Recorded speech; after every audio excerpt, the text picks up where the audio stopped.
ఇప్పుడు కూడా ఎఫీసీయులకు రాసిన పత్రికే మనం ధ్యానం చేస్తాం. 4వ అధ్యాయం 1 నుంచి 15వ వచనం దాకా 3 వర్తమానాలుగా అయితే కాస్త ఉపోద్ఘాతం ఇస్తాను నేను. అంటే ఎఫీసీయులకు రాసిన పత్రిక గురించి. పౌలు గారిని రోమన్ జైల్లో పెట్టారు. రోమ్ పట్టణంలో ఉన్నాడు ఆయన.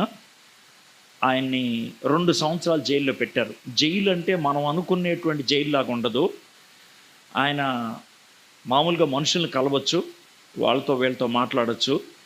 కానీ ఆయనకి అటు ఇటు ఎప్పుడు కూడా 2 సైనికులు ఉంటారు, రోమన్ సైనికులు, పగలు కానీ రాత్రి కానీ.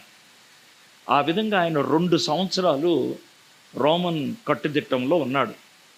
ఆయన అసలు ఎందుకు జైల్లో పెట్టారు అంటే ఫిలిప్పీలకు రాసిన పత్రికలో చెప్తాడు, నేను సువార్త బోధిస్తున్నానని నన్ను జైల్లో పెట్టారు అని ఆయన చాలా స్పష్టంగా చెప్పాడు. కాబట్టి క్రీస్తు కోసం ఖైదీని అన్నటువంటి మాట చాలాసార్లు ఎందుకు చెప్తాడంటే, నేను సువార్త బోధించడం బట్టే జైల్లోకి వచ్చాను కాబట్టి నేను అందుకే అలా చెప్తానని ఆయన చెప్తూ ఉంటాడు. ఆ జైల్లో ఉన్నప్పుడు కొంతమందిని కలిశాడు, కొంతమందికి ఉత్తరాలు కూడా రాశాడు. మరి ఎన్ని ఉత్తరాలు రాశాడో తెలియదు, కానీ మనకైతే 4 ఉత్తరాలు పరిశుద్ధాత్ముడు జాగ్రత్త కాపాడి అది మన చేతుల్లోకి వచ్చేటట్లు చేశాడు. ఆయన జైల్లో ఉండి రాశాడు కాబట్టి ఆ 4 ఉత్తరాలని చెర ఉత్తరాలు అంటారు, ప్రిజన్ లెటర్స్ అంటారు. ఆ 4 ఉత్తరాలు, ఒకటి ఎఫీసీయులకు రాసిన పత్రిక, రెండోది ఫిలిప్పీలకు రాసిన పత్రిక, మూడోది కొలస్సీలకు రాసిన పత్రిక. ఈ 3 సంఘాలకి రాస్తే, 4వది ఒక వ్యక్తికి రాశాడు, ఫిలోమోనుకి రాసిన పత్రిక. ఈ 4 పత్రికలు, ఈ 4 పత్రికల్లో కూడా క్రీస్తుని ఊరేగిస్తూ రాశాడు. యేసుక్రీస్తు ప్రభువారిని చాలా గొప్పగా ఆయన ప్రకటిస్తూ రాశాడు. క్రీస్తులో మనకున్నటువంటి ఐశ్వర్యము గురించి రాశాడు ఎఫీసీయులకు రాసిన పత్రిక. క్రీస్తులో మనకున్న ఐశ్వర్యం గురించి రాశాడు ఎఫీసీయులకు రాసినటువంటి పత్రిక. క్రీస్తు సంఘానికి శిరస్సు అని రాసుకుంటూ వచ్చాడు కొలస్సీలకు రాసిన పత్రిక. క్రీస్తులో మనకున్నటువంటి సంతోషం గురించి రాసుకుంటూ వచ్చాడు ఫిలిప్పీలకు రాసిన పత్రిక. క్రీస్తులో మనకున్నటువంటి స్వాతంత్రం, స్వేచ్ఛ, దాని గురించి రాశాడు ఫిలోమోనుకి రాసినటువంటి పత్రిక. ఈ 4 పత్రికలు అది. అయితే మనం ఈరోజు ఎఫీసీయులకు రాసిన పత్రికలో చిన్న భాగాన్ని ధ్యానం చేస్తాం. ఎఫీసీయులకు రాసిన పత్రికని కొంతమంది పండితులు బాగా పొగిడారు, చాలా బాగా పొగిడారు. ఎందుకంటే ఎఫీసీయులకు రాసిన పత్రిక చిన్నది, 155 వచనాలు, 6 అధ్యాయాలు, కానీ చాలా లోతైనటువంటి విషయాలు కలిగినటువంటి పత్రిక. మార్టిన్ లాయిడ్ జోన్స్, ఇంగ్లాండ్ రాణి గారికి ఆయన పాస్టర్గా పనిచేసేవాడు. ఇంగ్లాండ్ రాణి గారికి లండన్లో ఆయన పాస్టర్గా ఉన్నాడు. ఆయన ఎఫీసీయులకు రాసిన పత్రిక బైబిల్ స్టడీ చేశాడు ఆయన. ప్రతి శుక్రవారం సాయంత్రం 6 గంటల నుంచి 7 గంటల దాకా ఆయన 5 నిమిషాల పాటు పాట పరిచయం తర్వాత 55 నిమిషాలు బైబిల్ స్టడీ చేసుకుంటూ వెళ్తే 155 వచనాలు కలిగినటువంటి ఈ పత్రికను పూర్తిగా ధ్యానం చేయడానికి 236 వారాలు పట్టింది. 236 వారాలు పట్టింది 155 వచనాలకి. అయితే ఆయన చేసిన ప్రసంగాలన్నీ పుస్తకాలుగా ముద్రిస్తే 8 పుస్తకాలు అయినాయి. 8 పుస్తకాలు. అది ఎంత లోతుగా ఈ విషయం ఉంటుందో మీరు దాంతో అర్థమవుతుందని మీకు చెప్తున్నాను. దీన్ని కోవిడ్ టైంలో, అంటే లాకౌట్ టైంలో సింగపూర్లో ఉన్నటువంటి ఒక బైబిల్ కాలేజ్ వాళ్ళు నాకు ఎఫీసీయులకు రాసిన పత్రిక మాకు స్టడీ చేయండి బైబిల్ స్టూడెంట్స్కి అని చెప్పారు. 1.5 గంటల సెషన్స్ 48 తీసుకున్నాను ఎఫీసీయులకు రాసిన పత్రిక కోసం. 1.5 గంటల సెషన్లు 48 తీసుకున్నా. అంటే దగ్గర దగ్గర 75 గంటలు బోధిస్తే 155 వచనాల్లో ఉన్నటువంటి విషయం మనకు అర్థమైంది కొంచెం. కాబట్టి చాలా లోతైనటువంటి భావాలు ఉంటాయి. దేవుణ్ణి బాగా అర్థం చేసుకోవాలంటే, యేసు ప్రభువారిని బాగా అర్థం చేసుకోవాలంటే, క్రైస్తవుడిగా నేను ఎలా జీవించాలి తెలుసుకోవాలి అనుకుంటే, ఎఫీసీయులకు రాసిన పత్రిక నా ఉద్దేశ ప్రకారం 1 సంవత్సరం ధ్యానం చేస్తే మీకు కొంచెం అర్థమవుతుంది ఒక సంవత్సరం ధ్యానం చేస్తే. ఎందుకంటే చాలామంది సంవత్సరాల తడబడి దీన్ని చదువుతున్నా దీంట్లో ఇంకా చాలా విషయాలు ఉన్నాయి అనేటువంటిది మనకి అర్థమవుతుంటుంది. ఏటీ రాబర్ట్సన్ అనేటువంటి ఆయన ఈ ఎఫెసీయులకు రాసిన పత్రికని ఏమంటాడంటే, పౌలు గారి యొక్క రచనలలో రాణి వంటిది అంటాడు. క్వీన్ ఆఫ్ ఎపిజల్స్ అని ఆయన అన్నాడు. ఇంకో ఆయన ఏమంటాడంటే the pinnacle of Paul's writing. పౌలు గారి యొక్క రచనలో శిఖరాగ్ర రచనలు ఇవి అని చెప్తూ ఉంటారు. ఇదండి ఎఫెసీయులకు రాసిన పత్రిక అంటే ఎంత మంచిదో చెప్పడానికి. ఎఫెసీయులకు రాసిన పత్రికకి 155 వచనాలు 2 భాగాలుగా ఉంటుంది. మొదటి 3 అధ్యాయాలు ఒకలాగుంటుంది, చివరి 3 అధ్యాయాలు ఒకలాగుంటుంది. ఎందుకండి అలాగనంటే, మొదటి 3 అధ్యాయాల్లో దేవుడు మన కోసం ఏం చేశాడో రాశాడు. చివరి 3 అధ్యాయాల్లో మనం దేవుని కోసం ఏం చేయాలో రాశాడు. మొదటి 3 అధ్యాయాల్లో దేవుడు మన కోసం ఏం చేశాడు, చివరి 3 అధ్యాయాల్లో మనం దేవుడి కోసం ఏం చేయాలి. దీనికి రకరకాలైనటువంటి టైటిల్స్ ఇస్తారు. వర్క్ ఆఫ్ క్రైస్ట్ అనేది మొదటి 3 అధ్యాయాలకి ఇస్తారు పేరు. వర్క్ ఆఫ్ క్రైస్ట్, క్రీస్తు మన కోసం చేసిన పని. ఇది మొదటి 3 అధ్యాయాలకి ఇచ్చేటువంటి title. Walk of a Christian, ఒక క్రైస్తవుడి యొక్క నడవడి, చివరి 3 అధ్యాయాలకి ఇచ్చేటువంటి టైటిల్. సో మొదటి 3 అధ్యాయాల్లో మనకి ఏమొచ్చింది రాస్తాం, చదువుతాం. చివరి 3 అధ్యాయాల్లో మనము ఏమి ఇవ్వాలి, మనకి ఏమొచ్చింది, మనకి ఏమి ఇవ్వాలి, ఇది మనం చాలా స్పష్టంగా నేర్చుకుంటాం. మొదటి 3 అధ్యాయాలు చాలా స్పష్టంగా 66 వచనాలు, 66 వర్సెస్. చివరి 3 అధ్యాయాలు 89 వచనాలు. ఇది చాలా స్పష్టంగా డివిజన్ అన్నమాట. సరే, మొదటి 3 అధ్యాయాలకి 66 వచనాల్లో మనం ఏం నేర్చుకుంటాం అనంటే, మొదటి అధ్యాయంలో 2 విషయాలు ఉంటాయి. ఒకటి ఏంటంటే మన దేవుడు ఎవరో, మన దేవుడు మనల్ని ఎలా చూస్తున్నాడు, మన దేవుడు మన కోసం ప్రాథమికంగా ఏం చేశాడు. ఇది మొదటి 14 వచనాల్లో ఉంటుంది. అయితే ఈ మొదటి 14 వచనాలకు ఒక రికార్డ్ ఉంది. ఒక ఎవరు తిరుగులేనటువంటి ఒక మాట ఉంది. ఏంటంటే 3వ వచనం నుంచి 14వ వచనం దాకా, 3వ వచనం నుంచి 14వ వచనం దాకా మనకి తెలుగు బైబిల్లో అయితే కనుక 4-5 సెంటెన్స్లు, నా ఉద్దేశ ప్రకారం 6 సెంటెన్స్లు ఉంటాయి అనుకుంటా. కానీ గ్రీకు బైబిల్లో అయితే కనుక అది ఒకటే సెంటెన్స్, ఒకటే వాక్యం. అంటే ఏంటంటే మధ్యలో ఫుల్ స్టాప్లు ఏముండవు. 3వ వచనం దగ్గర మొదలు పెడితే 14వ వచనం దగ్గర ముగియాలన్నమాట. దానికి గ్రీకు భాషలో 203 పదాలు. ఒకవేళ పౌలు భక్తుడు దాన్ని చెప్తూ ఉంటే కనుక ఆయన 1.5 నిమిషం గుక్క పెట్టుకోకుండా, అంటే ఊపిరి పీల్చుకోకుండా చెప్పాలన్నమాట. ఆగితే అర్థం పోతుంది.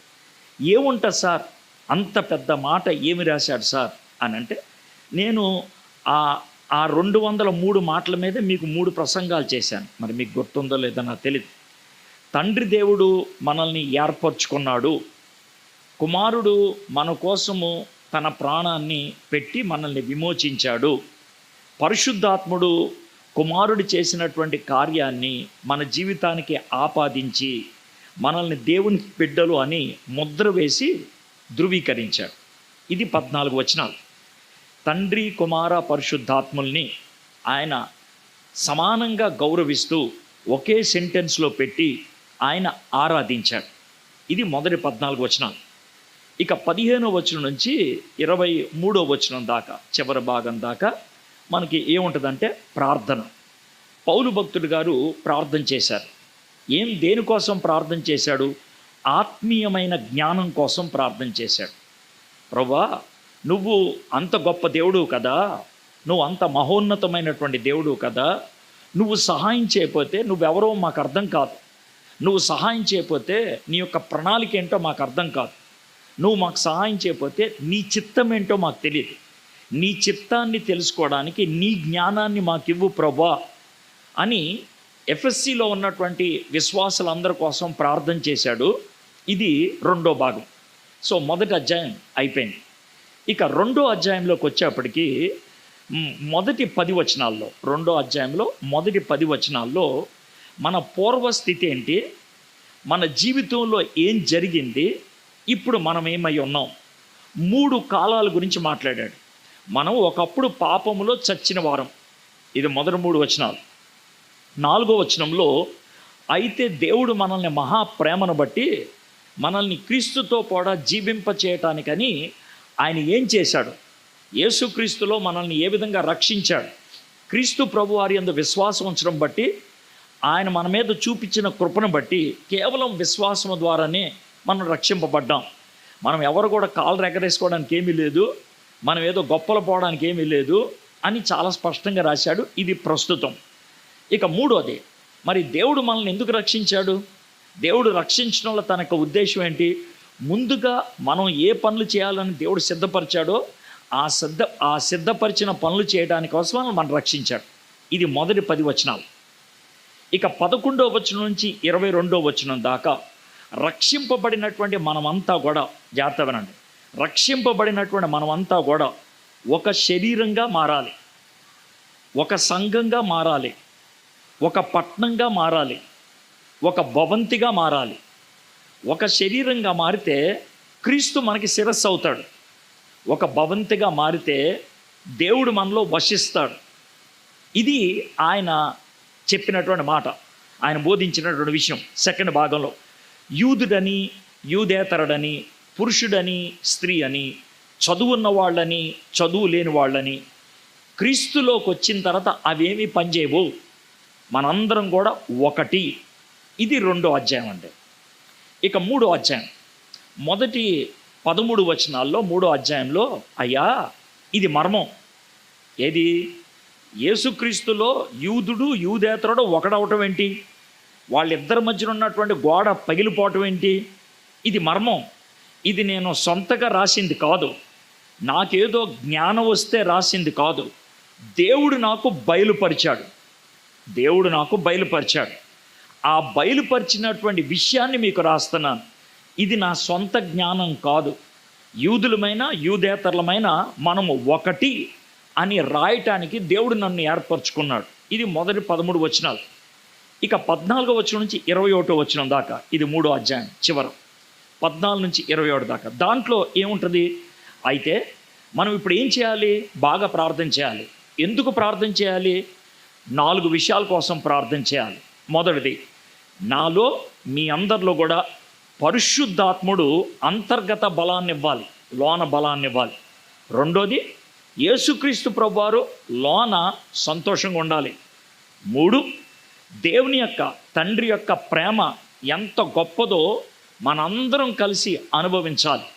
ఈ 3 కార్యాలు జరిగినప్పుడు 4వది, మనందరం కూడా ఒకటిగా దేవుని కోసం నిలబడగలుగుతాం. ఏమంటే మొదటి 3 అధ్యాయాల్లో 66 వచనాల్లో ఏముందో మీకు చెప్పేశాను.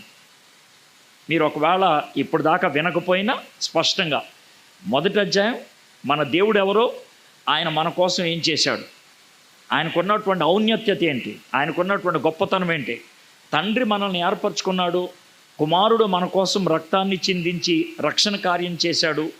3వది, పరిశుద్ధాత్ముడు ఆ కార్యాన్ని మన జీవితానికి ఆపాదించాడు. ఇది పార్ట్ 1. పార్ట్ 2, ఇంత గొప్ప దేవుడిని మనం అర్థం చేసుకోవాలంటే, దేవుడు మనకి ఆత్మీయ జ్ఞానం ఇవ్వకపోతే మనకు అర్థం కాదు. అర్థమైతే ఆయన చిత్తం ఏంటో తెలుసుద్ది. ఆయన చిత్తం ఏంటో తెలిస్తే ఆయన ఆశించిన విధంగా మనం జీవిస్తాం. ఇది మొదటి అధ్యాయం. రెండోది, మనందరం పాపం చేసి చచ్చిన వాళ్ళం, దేవుడు మహాప్రేమను బట్టి క్రీస్తులో మనల్ని రక్షించాడు. మనం చూపించేది విశ్వాసం, ఆయన కనపరిచేది కృప. దేవుడు మనల్ని ఎందుకు రక్షించాడు, ఆయన ఆశించిన పనులు చేయడానికి రక్షించాడు. ఇది మొదటి 10 వచనాలు. 11వ వచనం నుంచి 22వ వచనం దాకా ఈ విధంగా రక్షించబడిన వాళ్ళంతా కూడా ఒకటిగా ఉండాలి, ఒక కుటుంబంగా ఉండాలి, ఒక ఇల్లుగా ఉండాలి, ఒక పట్టణంగా ఉండాలి. మన మధ్యన తారతమ్యాలు ఉండకూడదు, గోడలు ఉండకూడదు, కర్టన్లు కూడా ఉండకూడదు. ఇది 2వ అధ్యాయం. 3వ అధ్యాయం, ఈ దివ్యమైనటువంటి విషయాన్ని పరిశుద్ధాత్ముడు నాకు బయలుపరిస్తే నాకు తెలిసింది అంటున్నాడు పౌలు భక్తుడు. అది మిస్టరీ, అది మర్మం. దేవుడు నాకు ప్రత్యేకంగా బయలుపరిచాడు. అది నేను మీకు ఎందుకు చెప్పగలుగుతున్నానంటే పరిశుద్ధాత్ముడు అన్నాడు కాబట్టి. ఆ పరిశుద్ధాత్ముడు మీకు లోన శక్తినివ్వాలి. యేసుక్రీస్తు ప్రభువారు లోన హ్యాపీగా ఉండాలి. తండ్రి ప్రేమను మీరు పరిపూర్ణంగా అర్థం చేసుకోవాలి. ఐక్యమత్యంగా మీరు ఉండగలిగి ఉండాలి. ఇదండి 66 వచనాలు ఉన్నటువంటి విషయం. ఇప్పుడు మనం 3వ అధ్యాయంలోకి వద్దాం. 4వ అధ్యాయం. 4వ అధ్యాయంలో 3 వచనాలు నేను చదువుతాను. నేను 2 వచనాలే వివరిస్తాను ఈరోజు. 3వ వచనం మనం కేవలం చదువుకొని వెళ్ళిపోతాం. సాయంత్రం 3వ వచనం నుంచి కొంచెం ఎక్కువ భాగం స్టడీ చేస్తాం. ఇది మనం చేసేటువంటి మాట. మొదటి 2 వచనాలు మనకి తెలుగు బైబిల్లో కలిసి ఉంటాయి, మీరు చూడండి. కాబట్టి అన్న మాట ఉంది కాబట్టి మొదటి 3 అధ్యాయాల్లో ఏముందో చెప్పాల్సి వచ్చింది నాకు. ఒకవేళ కాబట్టి లేకపోతే కనుక చదువుకుంటూ వెళ్ళిపోయేవాడిని. ఆ ముందు 3 అధ్యాయాల్లో ఏముందో తెలియకుండా 4వ అధ్యాయం నుంచి చదివితే మనకేం అర్థం కాదు. ఆడు చెడ్డోడు కాబట్టి ఆడి దగ్గరికి వెళ్ళొద్దు. ఒకవేళ ముందు మాట వినలేదనుకో, ఆడి దగ్గరికి వెళ్ళలేదు అని అంటే మనం అడిగే ప్రశ్న ఏంటి? అని అంటాం. ఇప్పుడు మీకు అర్థమైంది కదా. వాడు చాలా మంచోడు, ఆడి దగ్గరికి వెళ్ళు కాబట్టి వాడి దగ్గరికి వెళ్ళు. ఎందుకు వెళ్ళాలి? కాబట్టి ముందు భాగం అదే. కాబట్టి మొదటి 3 అధ్యాయాల్లో ఆయన సిద్ధాంతాన్ని ఇచ్చాడు. ఇప్పుడు ఆ సిద్ధాంతాన్ని బట్టి మాట్లాడుతున్నాడు. అందుకనే కాబట్టి అనేటువంటి మాట ఉపయోగించాడు. పౌలు భక్తుడి యొక్క రచనలు ఎక్కువ అలాగే ఉంటాయి. రోమీలకు రాసిన పత్రిక 16 అధ్యాయాలు. మొదటి 11 అధ్యాయాల్లో సిద్ధాంతం ఇచ్చాడు. అందుకే 12వ అధ్యాయంలో కాబట్టి అని మొదలవుతుంది. ఎందుకనంటే ఆయన ముందు ఒక స్టేజ్ సెట్ చేస్తాడు. ఆ తర్వాత ఆయన ఏం చెప్పాలనుకుంటున్నాడు చెప్తాడు. అందుకని ఇక్కడ కాబట్టి అన్నాడు. కాబట్టి మీరు సమాధానమును బంధము చేత ఆత్మ కలిగించు ఐక్యమును కాపాడుకొనుట యందు శ్రద్ధ కలిగిన వారై. ఇప్పుడు మీకు ఐక్యము ఎలా వస్తుందో చెప్పట్లే ఆయన. ఇక్కడ జాగ్రత్తగానండి. సమాధానమును బంధము చేత ఆత్మ కలిగించు ఐక్యమును కాపాడుకొనుటకు. ఐక్యము ఎలా వస్తుందో రాయలా. ఐక్యము కాపాడుకోవటం అనేది దానికి రాస్తున్నాడు. ఇప్పుడు కాపాడుకోవటం అనేది ఎప్పుడు వస్తుంది? అది ముందు మన దగ్గరికి వస్తే. ముందు మన దగ్గరికి ఎలా వచ్చిందో మొదటి 3 అధ్యాయాల్లో చెప్పాడు. ఆ వచ్చిన తర్వాత ఏం చేయాలో ఇక్కడ చెప్తున్నాడు. ఇప్పుడు మీరందరూ కూడా దేవుని బిడ్డలని, విశ్వాసులని, ఈ ప్రాంతంలో ఉన్నటువంటి GDM సంఘ సభ్యులని, మీకు వాక్యం బాగా తెలుసని నేను అర్థం చేసుకొని ఈ మాటలు చెప్తున్నా. ఒకవేళ మీలో ఎవరికైనా నేను చెప్తున్నది కనుక నెత్తిపై నుంచి వెళ్ళిపోతుందంటే మీరు చాలా సీరియస్గా ఆలోచించాల్సింది ఏంటంటే మీరు నరకానికి వెళ్తున్నారని. మీకు మారు మనసు లేదు అని అర్థం. క్లియర్గా అర్థమైందా? చాలా నెమ్మదిగా మాడుతున్నాను నేను. మీకు మారు మనసు లేదు అని అర్థం. మీరు స్ట్రైట్గా నరకానికి వెళ్తున్నారని అర్థం. మీరు చర్చికి వచ్చి పాస్టర్ గారితో చెప్పి ఇంటి పేరుతో సహా చెప్పి 200 రూపాయలు ఇచ్చినంత మాత్రాన పరలోకంలో మీకేం సీటు రాదు. 5,000 10,000 ఇస్తే కూడా మీకు సీట్ ఏం రాదు. అర్థమైందా? మొత్తం 3+3 6 ప్రసంగాలు సంవత్సరానికి ఒకసారి ఇలా వినేసినా కూడా రాదు. అర్థమైందా? కాబట్టి ఇందుట్లో చాలా స్పష్టంగా రక్షణ ఉన్నటువంటి వాళ్ళకి, దేవుని బిడ్డలకి రాస్తున్నాడు. ఓకే. కాబట్టి మీరు సమాధానమును బంధము చేత ఆత్మ కలిగించు ఐక్యమును కాపాడుకొనుట యందు శ్రద్ధ కలిగిన వారే. శ్రద్ధ అనే మాట ఎందుకు ఉపయోగిస్తున్నాడు? అది మామూలుగా జరిగిపోయేది కాదు. పూనుకుంటే జరిగేది, అనుకుంటే జరిగేది, ప్రయత్నిస్తే జరిగేది, కావాలనుకుంటే జరిగేది. MC పాల్ గారని మాకు బైబిల్ స్టడీస్ తీసుకుంటారని నాకు బాగా నచ్చిన కొన్ని స్టేట్మెంట్లు ఆయన వేస్తాడు. అందుట్లో ఒక స్టేట్మెంట్ ఏంటంటే కోరుకుంటేనే సహవాసం అంటాడు ఆయన ఉపయోగించే మాట. కోరుకుంటేనే సహవాసం. ఇప్పుడు మీరు ఏమనుకోవద్దే, మిమ్మల్ని ఓ ప్రశ్న అడుగుతాను. మీలో కొంతమంది జంటలుగా వచ్చారు, లేకపోతే ముగ్గురు వచ్చారు, లేకపోతే నలుగురు వచ్చారు. మీరు ఇద్దరు వచ్చినా, ముగ్గురు వచ్చినా, నలుగురు వచ్చినా ఖచ్చితంగా పక్కనే కూర్చుంటారు. కాబట్టి మీ పక్కన ఎవరున్నారో మీకు తెలుసు. మీరు ఇంటి దగ్గరే కోరుకొని కలిసి వచ్చారు. అర్థమైందండి? కోరుకొని కలిసి వచ్చారు. అయితే మీలో కొంతమంది ఇక్కడికి వచ్చి కలుస్తారు. కలిసి వచ్చారా రేజర్ అంటారు. అలాగే ఇక్కడ పలకరించుకున్న వాళ్ళలో 50% మంది కలిసి కూర్చుంటారు, 50% మంది కలిసి కూర్చోరు. అవునా కాదా? కోరుకుంటేనే సహవాసం అంటే అక్కడ అర్థమవుతుంది మీకు. అర్థమైందా? రెండోది, మీరు సింగిల్గా వచ్చి కూర్చున్నారనుకోండి, 100% పక్కన ఎవరున్నారో మీకు తెలియదు. కోరుకుంటేనే సహవాసం. కావాలనుకుంటే పక్కన వాళ్ళతో మాట్లాడితే సహవాసం కలుగుద్ది, లేకపోతే లేదు. మీరు కలిసి కూర్చున్నారు కానీ కలిసి అనే మాటకు అర్థం లేదు. కలిసి వాక్యం విన్నారు కానీ కలిసి అన్న మాటకు అర్థం లేదు. మీరు విన్నారు వాక్యం, వెళ్ళిపోయారు, అంతే. అందుకే శ్రద్ధ కలిగిన వారై అని అన్నప్పుడు పూనుకుంటేనే, అనుకుంటేనే, కోరుకుంటేనే ఈ ఐక్యంగా ఉండటం అనేది జరుగుద్ది. ప్రేమతో ఒకరినొకడు సహించుచు. పక్కనోళ్ళతో ఎందుకు మాట్లాడడం అంటే, పక్కనోళ్ళ గురించి మీకు ఆల్రెడీ కొంచెం తెలుసున్న ఉంటుంది. అబ్బో ఈవిడిని ఎందుకు కెలకడం, ఈవిడితో ఎందుకు మాడతాం అని అనుకున్నారు. అందుకనే పౌలు భక్తుడు చాలా క్లియర్గా మీరు మాట్లాడేది సహించడానికి. వాళ్ళు చిరాకు బ్యాచే, వాళ్ళు విసికించే బ్యాచే, వాళ్ళు తలకాయ నొప్పి బ్యాచే. కోరుకుంటే సహవాసం కావాలన్నప్పుడు తలకాయ నొప్పుడు కూడా సహించడానికి ఇష్టపడాలి. అప్పుడే సహవాసం సాధ్యమవుతుంది, లేకపోతే లేదు. ఓకే, ఇంకేం చూద్దాం. మీరు పిలువబడిన పిలుపునకు తగినట్లుగా దీర్ఘశాంతముతో కూడిన సంపూర్ణ వినయముతోనూ సాత్వికముతోనూ నడుచుకొనవలనని ప్రభువును బట్టి ఖైదీనైన నేను మిమ్మును బ్రతిమాలు కొనుచున్నాను. అయితే సార్, ఇంత సహించటం, ఇంత భరించటం అవసరమా అని అంటే, చాలా స్పష్టంగా పౌలు భక్తుడు రాసినటువంటి మాట 3వ వచనంలోది ఓసారి మళ్ళీ చదువుతాను, చూడండి. మీరు పిలవబడిన పిలుపునకు. దేవుడు పిలిచిందే 2 సహవాసాలకి. అవి 2 కాదులేండి, మనకు అర్థం అవడానికి 2 అంటున్నాం, కానీ అది ఒక సహవాసమే. దేవుడు పిలిచింది ఒక సహవాసానికి, కాబట్టి మీకు అర్థం అవడానికి 2 సహవాసాలు అంటున్నా. ఏంటి సార్ 2 సహవాసాలంటే, ఒకటి దేవుడితో సహవాసం, ఇంకోటి దేవుని బిడ్డలతో సహవాసం. నువ్వు దేవుని బిడ్డలతో సహవాసం చేయకుండా దేవుడితో సహవాసం చేస్తున్నాను అని అంటే నా చెవులో పువ్వు పెడుతున్నావు అని అర్థమైందా? నువ్వు మనుషులతో సహవాసం చేసి ఇలాంటి మీటింగ్కి వచ్చి దేవుడితో సహవాసం చేస్తున్నాను నువ్వు అనుకుంటే నీ చెవులోనే నువ్వు పువ్వు పెట్టుకుంటున్నావు అని అర్థం. క్లియర్గా అర్థమైంది కదండి? కాబట్టి నువ్వు దేవునితో సహవాసం చేస్తున్నట్లయితే విశ్వాసులు అనబడేటువంటి ప్రతి ఒక్కరితో సహవాసం చేయడానికి ఇష్టపడాలి. అలా చేయకపోతే కనుక నువ్వు నా చెవులు పువ్వు పెడతావు అంటే ఒక విశ్వాసి పిక్చర్ ఇస్తున్నావు నాకు, అది కరెక్ట్ కాదు.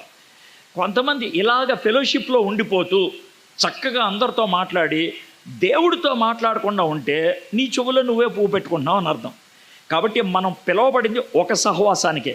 ఆ సహవాసానికి 2 భాగాలు. ఒక భాగం ఏంటంటే దేవునితో వర్టికల్, రెండో భాగం ఏంటంటే హారిజాంటల్, అది తోటి విశ్వాసాలతో. దానికోసం దేవుడు మనల్ని పిలిచాడు. సరే, నేను ఇందాక పరిచయం చేసినట్లు మొదటి 3 అధ్యాయాలు వర్క్ ఆఫ్ జీసస్ క్రైస్ట్, యేసుక్రీస్తు ప్రభువారు చేసినటువంటి పని అని చూసాం. ఈ చివరి 3 అధ్యాయాలు the walk of a Christian. Walk అన్నదాన్ని తెలుగులో నడత, నడుచుట అని అంటారు. నడత, నడుచుట అనే పదం బైబిల్లో ఎక్కువగా దేనికి సాదృశ్యంగా వాడతారంటే క్యారెక్టర్. దుష్టుల ఆలోచన చప్పున నడవక, పాపుల మార్గమున నిలవక, అపహాసకులు కూర్చుండు చోట కూర్చుండక. అక్కడ నడక అనేది ఏంటంటే క్యారెక్టర్ని డెవలప్ చేసుకుంటున్నాం. మనకున్నటువంటి ఆలోచనలు బట్టి క్యారెక్టర్ బిల్డ్ అవుతుంది. మనకున్నటువంటి ఆలోచనలు బట్టి, మనకున్నటువంటి ఆశయాలను బట్టి క్యారెక్టర్ బిల్డ్ అవుతుంది. నడక అన్నది క్యారెక్టర్. నీ వాక్యము నా పాదమునకు దీపము. నా క్యారెక్టర్ నీ వాక్యం బిల్డ్ చేయాలి. నా క్యారెక్టర్లో నెక్స్ట్ స్టెప్ ఏంటో నీ వాక్యం చెప్పాలి. మనల్ని ఎప్పుడు ఏదో ఒకటి నడిపిస్తుంది. అయితే అది దేవుని వాక్యము లేకపోతే లోకము, 3వ ఆప్షన్ లేదు. అయితే దేవుని వాక్యము లేకపోతే లోకము. నిన్ను ఏది నడిపిస్తుందో నాకు తెలియదు. అయితే పౌలు భక్తుడు ఏమంటున్నాడంటే, నువ్వు దేవుని చేత పిలవబడింది దేవుడు ఆశించిన విధంగా నడవటానికి. 4-5 అధ్యాయాల్లో నడత అనేది పలుమార్లు కనబడుతుంది. ఊరినే చదివి వినిపిస్తాను, బైబిల్ ఓపెన్ చేసి చూడండి. ఎఫెసీయులకు రాసిన పత్రిక 4వ అధ్యాయం 3వ వచనం. మీరు పిలువబడిన పిలుపునకు తగినట్లుగా దీర్ఘశాంతముతో కూడిన సంపూర్ణ వినయంతో సాత్వికముతోనూ నడుచుకొనవలెను. నడుచుకొనవలెను. 4వ అధ్యాయం 17వ వచనం. కాబట్టి అన్యజనులు నడుచుకున్నట్లు మీరు ఇక మీదట నడుచుకొనవలెదని ప్రభువునందు సాక్ష్యం ఇచ్చుచున్నాను. ఎలా నడవకూడదు, ఎలా నడవాలి, ఎలాంటి క్యారెక్టర్ ఉండకూడదు, ఎలాంటి క్యారెక్టర్ ఉండాలి, ఎలాంటి బిహేవియర్ స్వభావం ఉండకూడదు, ఎలాంటి బిహేవియర్ ఉండాలి. 5వ అధ్యాయం 2వ వచనం. క్రీస్తు మిమ్ముని ప్రేమించి పరిమళ వాసనగా ఉండుటకు మన కొరకు తన్ను తాను దేవునికి అర్పణముగాను బలిగాను అప్పగించుకొనెను. అలాగుననే మీరును ప్రేమ కలిగి నడుచుకొనుడి. ప్రేమ అనేది మన క్యారెక్టర్లో ఉండాలి. 5వ అధ్యాయం 10వ వచనం. గనుక ప్రభువుకి ఏది ప్రీతికరమైనదో దాన్ని పరీక్షించుచు వెలుగు సంబంధుల వలె నడుచుకొనుడి. వెలుగు సంబంధుల వలె. 5వ అధ్యాయం 16-17. దినములు చెడ్డవి గనక మీరు సమయమును పోనీయక సద్వినియోగం చేసుకొనుచు అజ్ఞానుల వలె కాక జ్ఞానుల వలె నడుచున్నట్లు జాగ్రత్తగా చూచుకొనుడి. నడత మీకు క్లియర్గా చెప్పాలంటే లాస్ట్ 89 వచనాల్లో 4 వాక్స్ గురించి మాట్లాడాడు. 4 వాక్స్. నేను ఇప్పుడు ఒక వాక్ గురించి మాట్లాడతాను. నెక్స్ట్ వీక్ సకినేటిపల్లి జీడిఎం చర్చ్కి వస్తాను కదా, అప్పుడు 2వ వాక్ గురించి మాట్లాడతాం. ఇంతకుముందు ఎప్పుడు నేను డిక్లేర్ చేయలేం, కానీ డిక్లేర్ చేస్తున్నాను. Okay, right. ఎఫెసీయులకు రాసిన పత్రిక 4వ అధ్యాయం 17వ వచనం నుంచి ఎఫెసీయులకు రాసిన పత్రిక 5వ అధ్యాయం 20వ వచనం దాకా నేను next week 2 Bible study and 3 మెసేజెస్లో ఆ భాగాన్ని కవర్ చేయడానికి ప్రయత్నం చేస్తా. ఇప్పుడు 4 నుంచి 15 దాకా 16 దాకా అని అనుకున్నా. అయితే 4 వాక్స్ ఏంటి సార్? 4 వాక్స్ అంటే 4వ అధ్యాయం 1 నుంచి 16 దాకా ఐక్యతతో నడవాలి. Walk in unity. ఐక్యతతో నడవాలి. Walk in unity. 4వ అధ్యాయం 17 నుంచి 5వ అధ్యాయం 21 దాకా పవిత్రతతో నడవాలి. పవిత్రతతో నడవాలి. ఐక్యత, పవిత్రత, యూనిటీ, ప్యూరిటీ. 5వ అధ్యాయం 21వ వచనం నుంచి 6వ అధ్యాయం 9వ వచనం దాకా హార్మనీ, సామరస్యం, ఐక్యత, పవిత్రత, సామరస్యం. ఇక 4వది 6వ అధ్యాయం 10 నుంచి చివరి దాకా 24వ వచనం దాకా విజయం, విక్టరీ. సో మొదటిది ఐక్యత, 2వది పవిత్రత, 3వది సామరస్యత, 4వది విజయం. ఏది ఎక్కడ ఉండాలో మీకు చెప్పాలి జాగ్రత్తగా.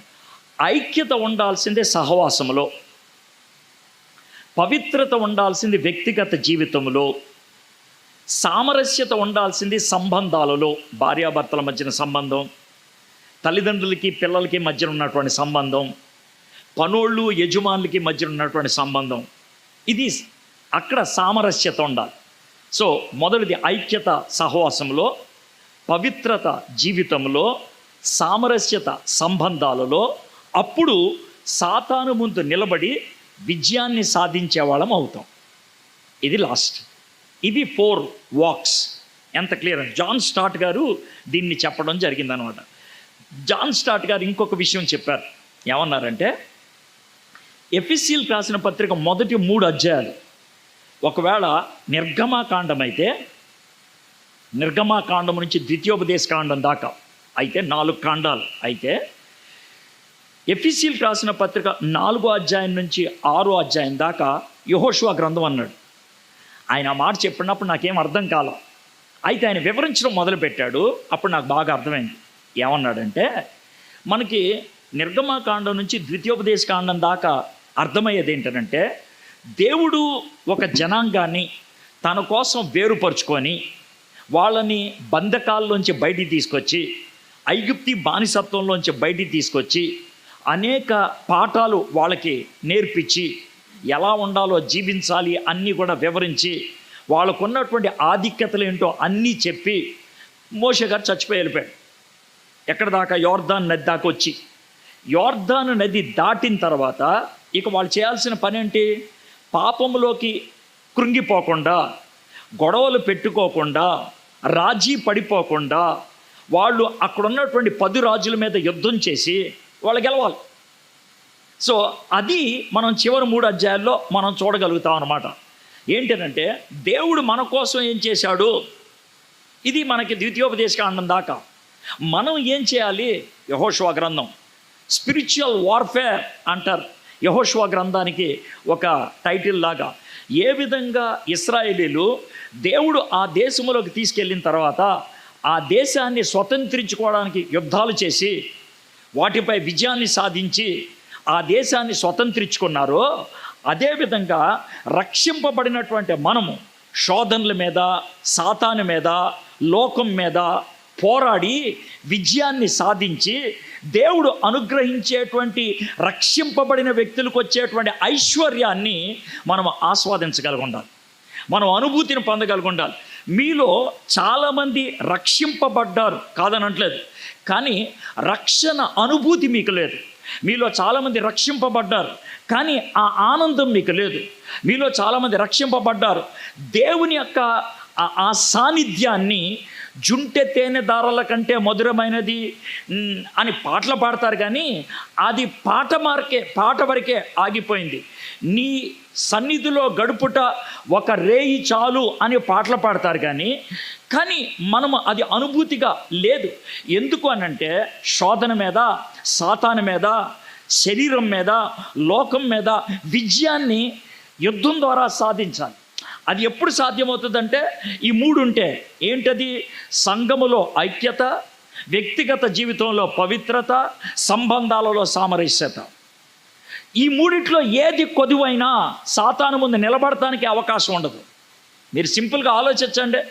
ఒకవేళ నీ భార్యతో గొడవైంది, నీ భర్తతో గొడవైంది, లేదా ఇంట్లో పిల్లలతో ఏదో కొంచెం గట్టిగా మాట్లాడాల్సి వచ్చింది, ఆ రాత్రి ప్రార్థన చేసుకుంటారా? చేసుకోలేరు. ఎందుకు అనంటే సామరస్యత పోయింది. సంఘములో ఒక వ్యక్తితో విభేదం కలిగింది. వ్యక్తితో విభేదం కలిగినప్పుడు చాలామంది చెప్పేటువంటి మాట ఏంటి? నేను చర్చికి రాను. ఎందుకు మానేస్తారు? విభేదం వచ్చింది అంటే ఏం పోయింది? యూనిటీ పోయింది. నువ్వు చర్చిలోకి రానప్పుడు, సంఘములోకి రానప్పుడు, ఐక్యత లేనప్పుడు నువ్వు ఇంకెక్కడ పోరాడు. జాన్ స్టార్ట్ గారు ఇంకొక మాట కూడా చెప్తారు. ఏమన్నారంటే ఆయన, సాతానుడు చాలా జాగ్రత్తగా వేచి ఉండి దెబ్బ కొడతాడంట. ఆయన ఏమన్నాడు తెలుసా? దేవుడు ఆదాము అవ్వని సృష్టించిన తర్వాత ఎంత కాలానికి శోధించాడో మనకు తెలియదంట. ఎంత కాలానికి శోధించాడో తెలియదు. మనకి బైబిల్లో రాసినప్పుడు 2వ అధ్యాయంలో సృష్టికరణం అయిపోయింది, 3వ అధ్యాయంలో శోధన వచ్చేసింది. దాని అర్థం ఇవాళ సృష్టిస్తే రేపు శోధన వచ్చేసిందని కాదు.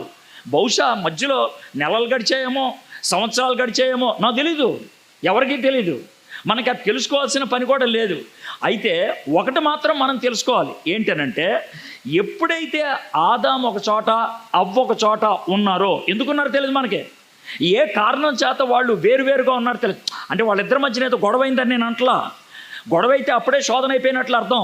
వాళ్ళిద్దరి మధ్యన మనస్పర్ధలు అయినాయి అని కాదు.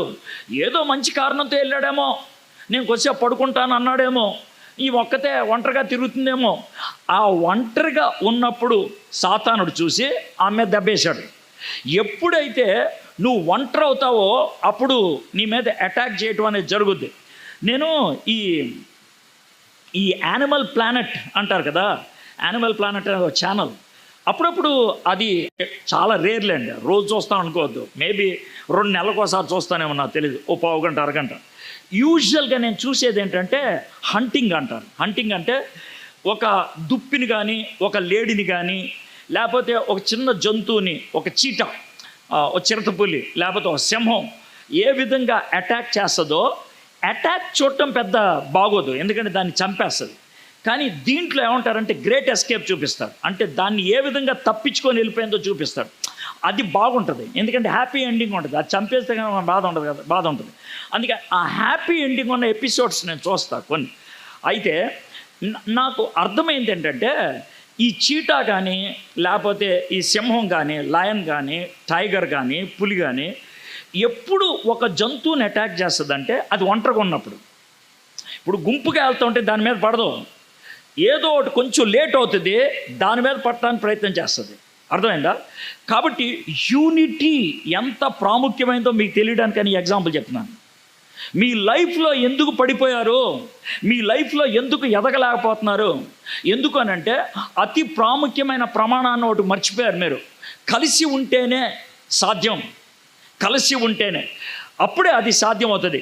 ఇది 3వ అధ్యాయం చివరకు వచ్చినప్పుడు ఆయన ప్రార్థన చేసినప్పుడు ఏమంటాడంటే, దేవుని యొక్క ప్రేమ ఎంత ఎత్తో, ఎంత లోతో, ఎంత వెడల్పో, ఎంత గొప్పదో తెలుసుకొనులాగన మీకు ఈ మాట చెప్తున్నాను అని అంటున్నాడు. అయితే దేవుని యొక్క ప్రేమ లోతు, ఎత్తు, వెడల్పు అది ఎలా తెలుసుద్ది? ఒక్కళ్ళకి తెలియదు. దేవుని ప్రేమను ఒక్కళ్ళగా అర్థం చేసుకోవటం అసాధ్యం. దేవుని ప్రేమను గుంపుగా అర్థం చేసుకోవటం కొద్దిగైనా సాధ్యం. అని అంటారేమో, ఫర్ ఎగ్జాంపుల్ దేవుని ప్రేమను ఒక ఏరియాలో నేను అనుభవించాను, ఒక ఏరియాలో, ఇంకో ఏరియాలో ఈ అయ్యగారు అనుభవించారు, ఇంకో ఏరియాలో ఈ అయ్యగారు అనుభవించారు.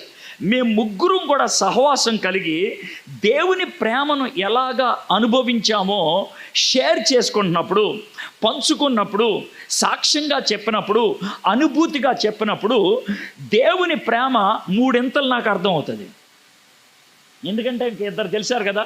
అది ఎలా ఉంటుందనంటే, నేను ఈ ఉదాహరణ చెప్తాను. 10 గుడ్లు ఉన్నాయి నా దగ్గర, 10 గుడ్లు. ఓ చిన్న కుర్రోడు వచ్చి గుడ్లు అడిగాడు. ఎన్ని గుడ్లు ఇస్తాను ఆడికి? 2 ఇస్తాను, 2 చేతులు ఉన్నాయి కాబట్టి. అయితే అదేవిధంగా 5 వచ్చారనుకోండి, అప్పుడు ఏం చేస్తాను? 5 2 10 గుడ్లు ఇస్తాను నేను. 10 గుడ్లు వాళ్ళకి ఎప్పుడు దొరికినాయో తెలుసా? 5 కలిసి వస్తే. నువ్వు దేవుని సన్నిధికి ఒక్కడే వెళ్తే 2 గుడ్లే వస్తాయి. సహవాసంలో మీరు వెళ్తే కనుక 10 గుడ్లు వస్తాయి. సో దేవుని యొక్క ప్రేమ, దేవుని యొక్క గొప్పతనం, దేవుని యొక్క ఆ ఔన్నత్యత సహవాసంలో మనకు అర్థం అవుతుంది, ఫెలోషిప్లో మనకు అర్థం అవుతుంది. అందుకనే పౌలు భక్తుడు సహవాసం కోసం తాపత్రయపడేవాడు. అందుకనే మనకి ఆ తాపత్రయం లేదనంటే దాని అర్థం ఏంటి తెలుసా? You haven't understood the love of God, experience the love of God. దేవుని యొక్క ప్రేమను అనుభవించడం మానేశావు అని అర్థం అన్నాడు. ఇప్పుడు మీలో కొంతమంది సీరియల్స్ చూస్తారు, మీరు కొంతమంది క్రికెట్ చూస్తారు. ఒక్కళ్ళే క్రికెట్ చూసేవాళ్ళు ఉంటారు, ఒక్కళ్ళే సీరియల్ చూసేవాళ్ళు ఉంటారు, 4 5 కలిసి చూసేవాళ్ళు ఉంటారు. ఏది ఎక్కువ ఆనందం ఉంటుంది కదండి? పనికి మాలిన సీరియల్కి అంత ఆనందాన్ని ఇస్తే కలిసి ఉంటే, ఒక పూట ఆనందాన్ని ఇచ్చేటువంటి క్రికెట్ మ్యాచ్ 4 కలిసి చూస్తే ఆనందం ఎక్కువైతే, దేవుని సన్నిధిలో ఒక 4 కలిసి ఆ అనుభూతిని పొందితే ఆ అనుభూతి శాశ్వత కాలం ఉంటుంది సార్. అది ఐక్యత. సో ఆ ఐక్యత కోసం పౌలు భక్తుడు ఎంతో తాపత్రయపడుతూ ఈ మాటలు చెప్తూ ఉన్నాడు అనమాట. వెర్నాన్ మెక్గీ, ఏంటి సార్ ఆయన అంటారేమో, అది నెయ్యేం కాదు, అది మనిషి పేరు. వెర్నాన్ మెక్గీ ఆయన ఎవరో చెప్తే కనుక మీకు కొంచెం ఆసక్తి ఉంటుంది. ఏంటంటే 1980లో 79 ఆ ప్రాంతం నుంచి స్టార్ట్ అయినట్టు కరెక్ట్గా తెలీదు, కానీ డెఫినెట్గా అయితే 80లో మనకి విశ్వవాణి అనే రేడియోలో, ట్రాన్స్పోర్ట్ రేడియోలో రోజు సాయంత్రం 7:05 నుంచి 7:30 దాకా ఆర్ఆర్కే మూర్తి గారు 5.5 సంవత్సరాల్లో బైబిల్ పూర్తి చేశారు. ఓకే, జాగ్రత్తగా అండి. ఆర్ఆర్కే మూర్తి గారు 5.5 సంవత్సరాల్లో ఆయన బోధించినటువంటి విషయాలు, అంటే నేను ఆర్ఆర్కే మూర్తి గారిని కించపరిచి మాట్లాడతలా, తక్కువ చేసి మాట్లాడతలా. ఆయన్ని ఒక ఆయన అపాయింట్ చేసుకొని, ఏమంటే నా కామెంటరీ ఇది, బైబిల్ మొత్తం మీద నేను కామెంటరీ రాశాను, మీరు 2 పనులు చేయాలి. ఏం పనులు చేయాలంటే, ఈ కామెంటరీని మీరు తెలుగులో అనువదించాలి. రెండోది ఏంటంటే, ఎక్కడైతే అమెరికా ఉదాహరణలు చెప్పానో అక్కడ భారతీయ ఉదాహరణలు మీరు పెట్టాలి దానికి సమానంగా. ఇది రెండోది. ఈ 2 పనులు చేసి మీరు రేడియో ద్వారా వర్తమానం ఇవ్వాలంటే ఆర్ఆర్కే మూర్తి గారు ఒప్పుకున్నారు దానికి. సో ఇప్పుడు ఆర్ఆర్కే మూర్తి గారు రేడియోలో చెప్పినటువంటి విషయాలు ఏదైతే ఉన్నదో అది మెక్గీ గారి కామెంటరీ. ఆయన రిచ్మండ్ వర్జీనియాలో ఉంటారు, అమెరికాలో. ఆయన రాశాడు ఇంతలో కామెంటరీ. ఆ కామెంటరీని ఈయన బోధించాడనమాట, ఉన్నట్టుగా తర్జుమా చేసి. ఎక్కడైతే దాంటారు మన భారతీయ తత్వాన్ని తీసుకురావాలో అక్కడ భారతీయ ఉదాహరణ చెప్పుకుంటూ వచ్చాడు ఆయన. జాగ్రత్తగానండి, ఎఫ్ఎస్సీలకు రాసిన పత్రిక గుర్తుపెట్టుకోవడానికి 6 అధ్యాయాలకి 6 పదాలు ఇచ్చాడు. ఆయన ఏమంటాడంటే, మొదటి అధ్యాయంలో దేవుడు మనల్ని పిలిచాడు, కాలింగ్. దేవుడు మనల్ని పిలిచాడు, కాలింగ్. రెండోది, మనల్ని పిలిచాడు కాబట్టి మనల్ని కట్టాడు, కన్స్ట్రక్షన్. 2వ అధ్యాయంలో చచ్చిన మనల్ని ఓ పట్టణం చేశాడు, చచ్చిన మనల్ని ఒక శరీరంగా చేశాడు, చచ్చినటువంటి మనల్ని ఒక దేవాలయంగా చేశాడు. సో మొదటిది కాలింగ్, రెండోది కన్స్ట్రక్షన్, మూడోది ఆ విధంగా కన్స్ట్రక్ట్ అయిన వాళ్ళు ఎలా వ్యవహరించాలో కాన్స్టిట్యూషన్ ఇచ్చాడు. 3వ అధ్యాయం కాలింగ్, కన్స్ట్రక్షన్, కాన్స్టిట్యూషన్. ఇది మొదటి 3 అధ్యాయం. అర్థమైందా? అయిపోయిన తర్వాత ఇప్పుడు 4వ అధ్యాయం, ఇదే మనం ఇప్పుడు ధ్యానం చేస్తాం. ఈ 4వ అధ్యాయంలో మొదటిది కాండక్ట్, మన యొక్క శీలం ఎలా ఉండాలి, మన యొక్క వ్యవహారం ఎలా ఉండాలి, కాండక్ట్. తర్వాత ఈ పవిత్రత విషయంలో కానీ సంబంధాల విషయంలో కానీ గొడవలు వస్తాయి, తేడాలు వస్తాయి. అక్కడ మనం ఏం చేయాలి? కన్ఫెషన్, ఒప్పుకోవాలి, సరి చేసుకోవాలి. కాండక్ట్, కన్ఫెషన్, ఇవన్నీ చేస్తే కనుక చివరి దానికి నిలబడతాం. ఏంటది? కాన్ఫ్లిక్ట్, సాతానుతో యుద్ధం. 6 అక్షరాలు సులభంగా గుర్తుపెట్టుకుంటే సరిపోద్ది. మొదటిది కాలింగ్, రెండోది కాన్స్టిట్యూషన్, మూడోది కన్స్ట్రక్షన్, రెండోది కన్స్ట్రక్షన్, మూడోది కాన్స్టిట్యూషన్, 4వది కాండక్ట్, 5వది కన్ఫెషన్, 6వది కాన్ఫ్లిక్ట్. ఓకే, నేను ఇలాగా ఎక్కడి నుంచి తీశానో మీకు చెప్తున్నాను కదా, నాకు చాలా ధైర్యం ఉంటుంది. ఎందుకుంటుంది తెలుసా? రేపు పొద్దున్న ఎవరైనా మీలో మెక్కగి గారి దాని అంటే కామెంటరీ చదువుతూ ఓ ఎడ్వర్డ్ గారు కాపీ కొట్టాడు సడరా అని ఫీల్ అవ్వక్కర్లా. ఎందుకంటే ఇంత నేను మీకు ఇప్పుడు ప్రసంగం చేసేటువంటి ఈ 3 రోజుల ప్రసంగాన్ని 56 పేజీలు నోట్స్ రాసుకున్నా. ఇప్పటికీ ఇంకేమైనా పెరుగుతాయేమో నాకు తెలియదు. ఎంత నా బుర్రలో ఉంటుందని మీరు ఊహించొద్దు. నేను చాలా కామెంటరీలు రెఫర్ చేశాను, చాలామంది చేసిన ప్రసంగాలు విన్నా, ఇంకా వింటూనే ఉన్నా, ఇంకేమన్నా కొత్త దొరుకుద్దేమో అని. కాబట్టి ఇదంతా నా సొంత జ్ఞానం ఏం కాదు. కాబట్టి ఒకటి, ఇక్కడి నుంచి మీకు డైరెక్ట్గా ఇచ్చేట్లా దాన్ని ఇక్కడ తీసుకొచ్చి నా సొంతం చేసుకొని అప్పుడు మీకు ఇస్తున్నాను. అందుకనే నేను ఎక్కువసేపు నోట్స్ చూడట్లేదు, మీకు అర్థమై ఉండాలి. అర్థమైందా? 6 అధ్యాయాల్లో ఏముందో నోట్స్ చూడకుండా చెప్పా. ఎందుకు అని అంటే దాని ముందు ఎక్కించుకున్నా, ఇక్కడ అది నా హృదయంలో దిగింది, నా సొంతం అయిపోయింది. ఇప్పుడు అయినప్పుడు కూడా ఎక్కడి నుంచి వచ్చిందో చెప్పాలి కదా, అందుకని చెప్తున్నా. ఇప్పుడు మనం మొదటి వచనంలోకి వద్దాం. ప్రభువును బట్టి ఖైదీనైన నేను మిమ్మల్ని బతిమాలు కొనుచున్నాను. నేను మొదలుపెట్టి దగ్గర 40 నిమిషాలు అయిపోయింది. ఇప్పుడు దాకా అయింది పరిచయం మాత్రమే. ఇప్పుడు మనం స్టడీలోకి వచ్చాం. Okay, right. ప్రభువును బట్టి ఖైదీనైన నేను మిమ్ముని బతిమాలు కొనుచున్నాను. బాబ్ క్రో, ఆయన అసలు పేరు రాబర్ట్ క్రో అనేటువంటి ఆయన బైబిల్ని తెలుగులోకి తర్జుమా చేశాడు. మనందరి దగ్గర బిఎస్ఐ బైబిల్ ఉంటుంది, బైబిల్ సొసైటీ ఆఫ్ ఇండియా వాళ్ళ బైబిల్ ఉంటుంది మీ అందరి దగ్గర. ఓకే, ఈ బైబిల్ సొసైటీ ఆఫ్ ఇండియా వాళ్ళు ముద్రించినటువంటి బైబిల్లో ఉన్న తెలుగు చాలా పురాతనమైన తెలుగు అంటే 50-60 ఏళ్ల క్రితం ఉన్న తెలుగు. కొన్ని పదాలైతే 100 ఏళ్ల క్రితం వాడినటువంటి తెలుగు. అర్థమైందా?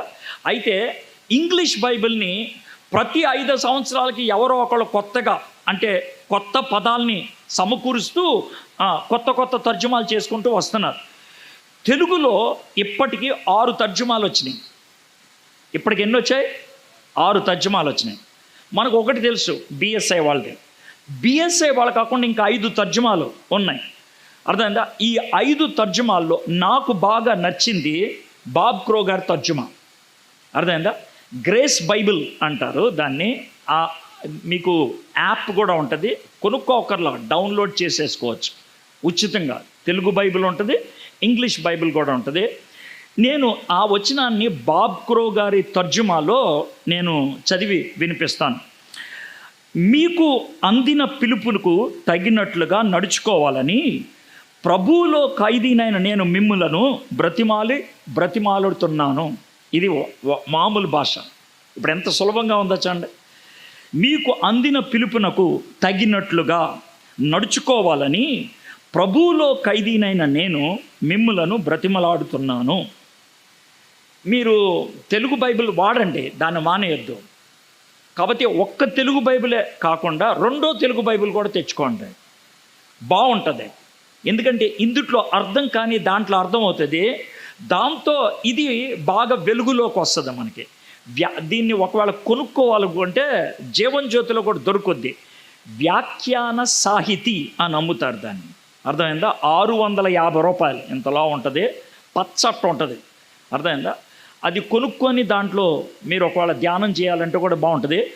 ఆ బైబిల్ చాలా మంచిది, ఎందుకంటే ప్రతి పేజీలో సగమే బైబిల్ ఉంటుంది, మిగిలిన సగం వ్యాఖ్యానం ఉంటుంది, కామెంటరీ ఉంటుంది. Okay, that's very good tool.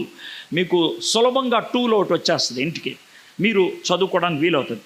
ఇందుట్లో పౌలు భక్తుడు ఖైదీ అనే మాట ఉపయోగించాడు. ఖైదీ, నేను క్రీస్తును బట్టి ఖైదీనని. ఎఫెసీయులకు రాసిన పత్రిక 1వ అధ్యాయం మొదటి 2 వచనాలు చూడండి. అక్కడ పౌలు గారు నన్ను దేవుడు పిలిచాడు, నేను అపోస్తలుడిని అని పిలుచుకున్నాడు. అక్కడ పరిచయం ఎలా చేశాడు? ఐఎమ్ అపోజల్ అన్నాడు. ఇక్కడేమన్నాడు? I'm prisoner. ఆయన ఎందుకు అక్కడ అపోజల్ అని పిలుచుకున్నాడు, ఇక్కడ ఎందుకు ప్రిజనర్ అంటున్నాడు? జాగ్రత్త వినండి. మొదటి 3 అధ్యాయాల్లో ఆయన ఏమైతే రాశాడో, మొదటి 3 అధ్యాయాల్లో ఏమైతే రాశాడో అది మనిషి అనేవాడు ఎవడు రాయలేడు. అంటే పౌలు మనిషి కాదా? మనిషే. మరి ఎలా రాశాడు సార్? మనిషే. కానీ ఆయన ఎందుకు రాశాడంటే దేవుడు తనకి దివ్యమైన ప్రత్యక్షత ఇస్తే రాశాడు, లేకపోతే రాయగలిగేవాడు కాదు. అందుకనే నేను అపోస్తులుడను కాబట్టి రాశా. అంటే అపోస్తులుడు అంటే ఇప్పుడు ప్రతివాడు పెట్టుకుంటున్నాడే, అది కాదు. జాగ్రత్తగా. అంటే నేను ఎవరినో ఇప్పుడు ఏం తిట్టట్లేదు, అర్థమైందా? మీకు చెప్తున్నా, అర్థమైందా? అది మీ తలనొప్పి. మీరు పనికిమాలిన వాళ్ళందరినీ అపోస్తులను పిలుచుకుంటే అది మీ తలనొప్పి, దానికి నేనేం చేయను, అర్థమైందా? ఆయన ఎవరండి ఈ మధ్యన కోయి అని పాడుతున్నాడు ఎవరైనా? ఆయనకి నిన్నగాక మొన్న బిషప్ ఇచ్చారంట. అది బిషప్ ఇచ్చారంట. ఆ ఇచ్చిన వాడిని ఏమనాలో, ఆ బిషప్ అని పెట్టుకున్న వాడిని మీలాంటి వాడు ఎవడన్నా ప్రసంగాన్ని పిలిస్తే మిమ్మల్ని ఏమనాలో దేవుడికే ఎవరుకో. అంతకంటే నేను ఎక్కువ చెప్పలేను, అర్థం. పనికిమాలిన వాడు బోల్డ్ మంది ఉంటారండి, వాళ్ళందరినీ మనం పిలవాలని ఏం లేదు.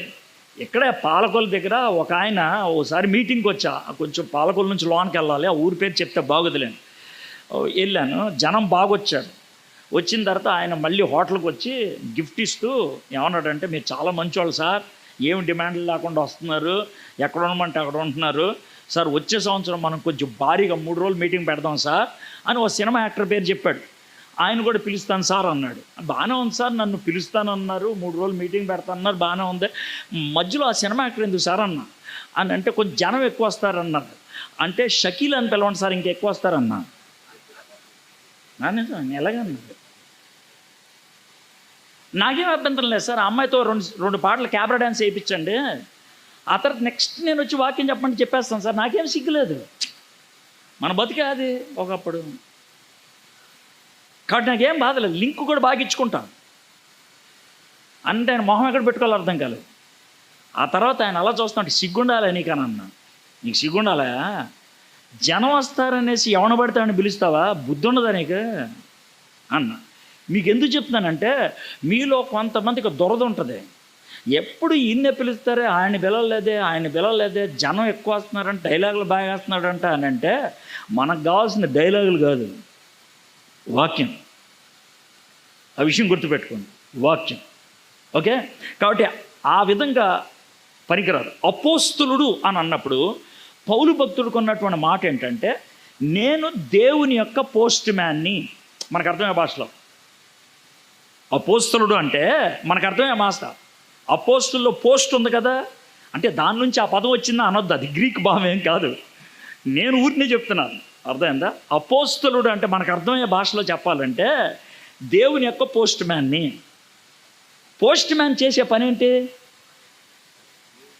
ఈ అయ్యగారు ఉత్తరం రాస్తే ఆ ఉత్తరాన్ని తీసుకొచ్చి మీకు ఇస్తా, అర్థమైందా? ఆ ఉత్తరంలో బూతులు రాశాడు అనుకో, ఈసారి అనుకుందాం, సార్ బూతులు రాశాడు అనుకోండి, ఈయనకి ఇచ్చాను అనుకోండి, కాగితం చెప్పి చదివి ఏయ్ అని నన్ను కొడతాడు ఆయన. దమ్ముంటే ఎవరిని కొట్టాలా? ఈయన కొట్టాలి. ఒకవేళ దాంట్లో ఈయన ₹1,00,000 చెక్కు పెట్టి ఇచ్చాడు అనుకోండి, అర్థమైందా? ఆ చెక్కు చూసి ఆయన నన్ను కౌగిలించుకుంటాడా? లేదు. థ్యాంక్స్ చెప్తే ఈయన చెప్పాలి. నాకేం సంబంధం లేదు సార్, దీంట్లో నాకేం సంబంధం లేదు. ఆయన చెప్పాడు, మీకు అందిస్తున్నా అంతే. నేను పోస్ట్ మ్యాన్ని, అది ఆయన భావం.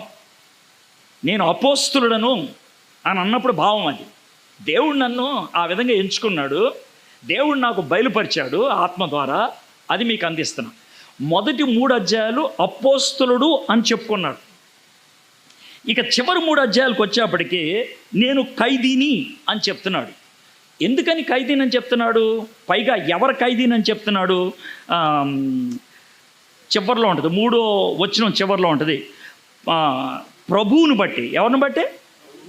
అసలు యాక్చువల్గా మనం ఆలోచిద్దాం, పౌలు భక్తుడు ఎవరికి ఖైదీ అయ్యాడు?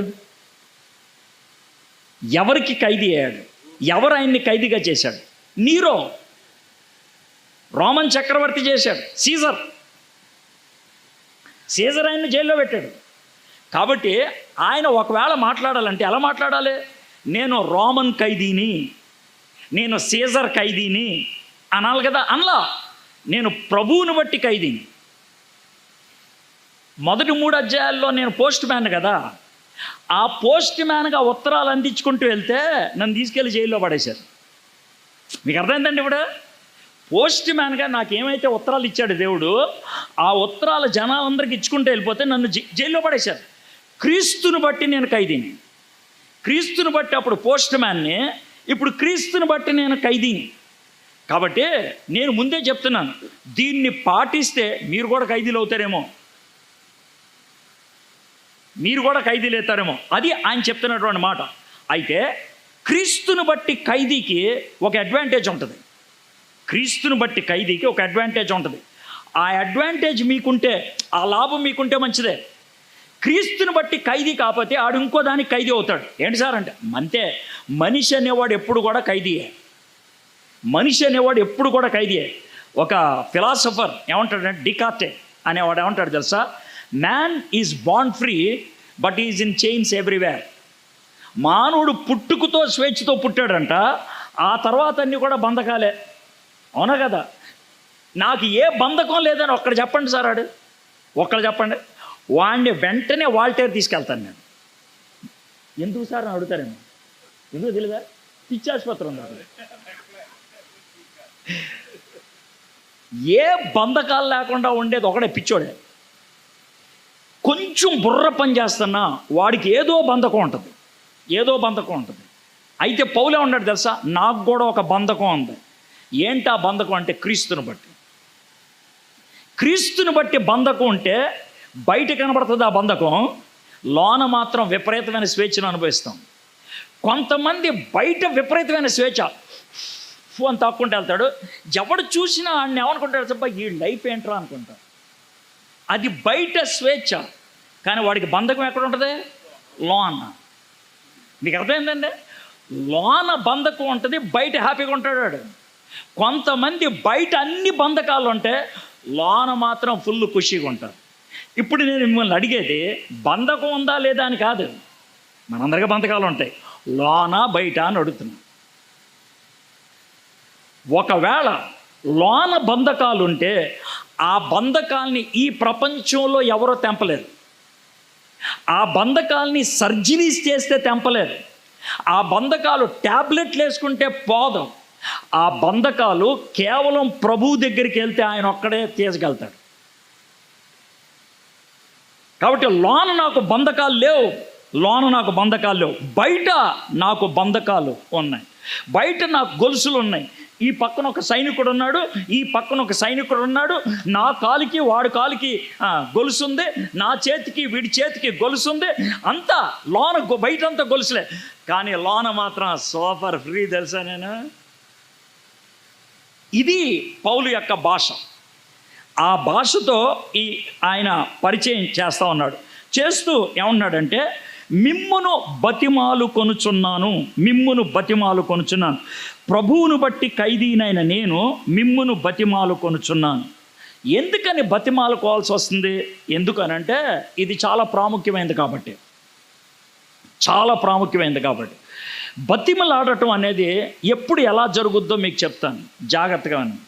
ఎప్పుడు ఎలా జరుగుద్దంటే, మీకు స్పోర్ట్స్లో ఎగ్జాంపుల్ చెప్తే కనుక బాగా అర్థమవుతుంది. స్పోర్ట్స్ ఎలా అంటే 2 ఎగ్జాంపుల్ చెప్తాను మీకు బాగా అర్థం. 2 ఎగ్జాంపుల్. ఒక ఎగ్జాంపుల్ కబడ్డీ.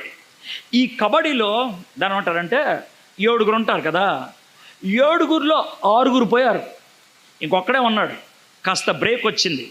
మేనేజరు వాడిని ఎంత బుజ్జగిస్తాడు తెలుసా, ఎన్ని సలహాలు ఇస్తాడు తెలుసా? రే నువ్వు జాగ్రత్త.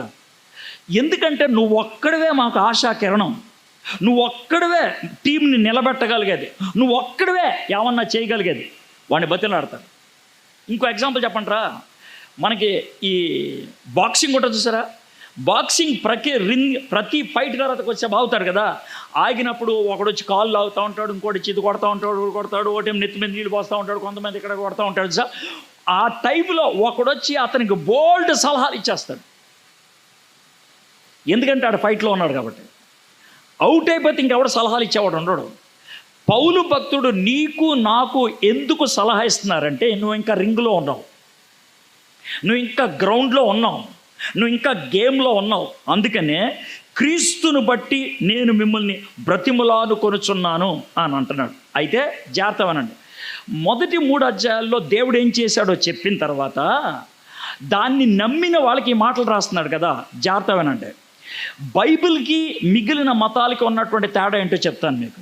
బైబిల్కి మిగిలిన మతాలకు ఉన్న తేడా, మిగిలిన మతాలు చేసేటువంటి పని ఏంటంటే రూల్స్ చెప్పొద్దు. ఫర్ ఎగ్జాంపుల్, నువ్వు ఒక మతంలో చేరాలనుకో, మా మతంలో చేరాలంటే కనుక ఇలాంటి బట్టలు వేసుకోవాలి, మా మతంలో చేరాలంటే కనుక ఇలాంటి గుళ్ళకి వెళ్ళాలి, మా మతంలో చేరాలంటే ఇలాంటి పూజలు చేయాలి, మా మతంలో చేరాలంటే ఈ విధమైన పేర్లు ఉండాలి, మా మతంలో చేరాలంటే ఈ పూజలు పునస్కారాలు చేయాలి. ఇవి రూల్స్.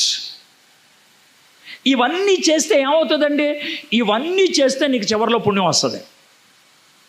ఇవి మిగిలిన మతాలు.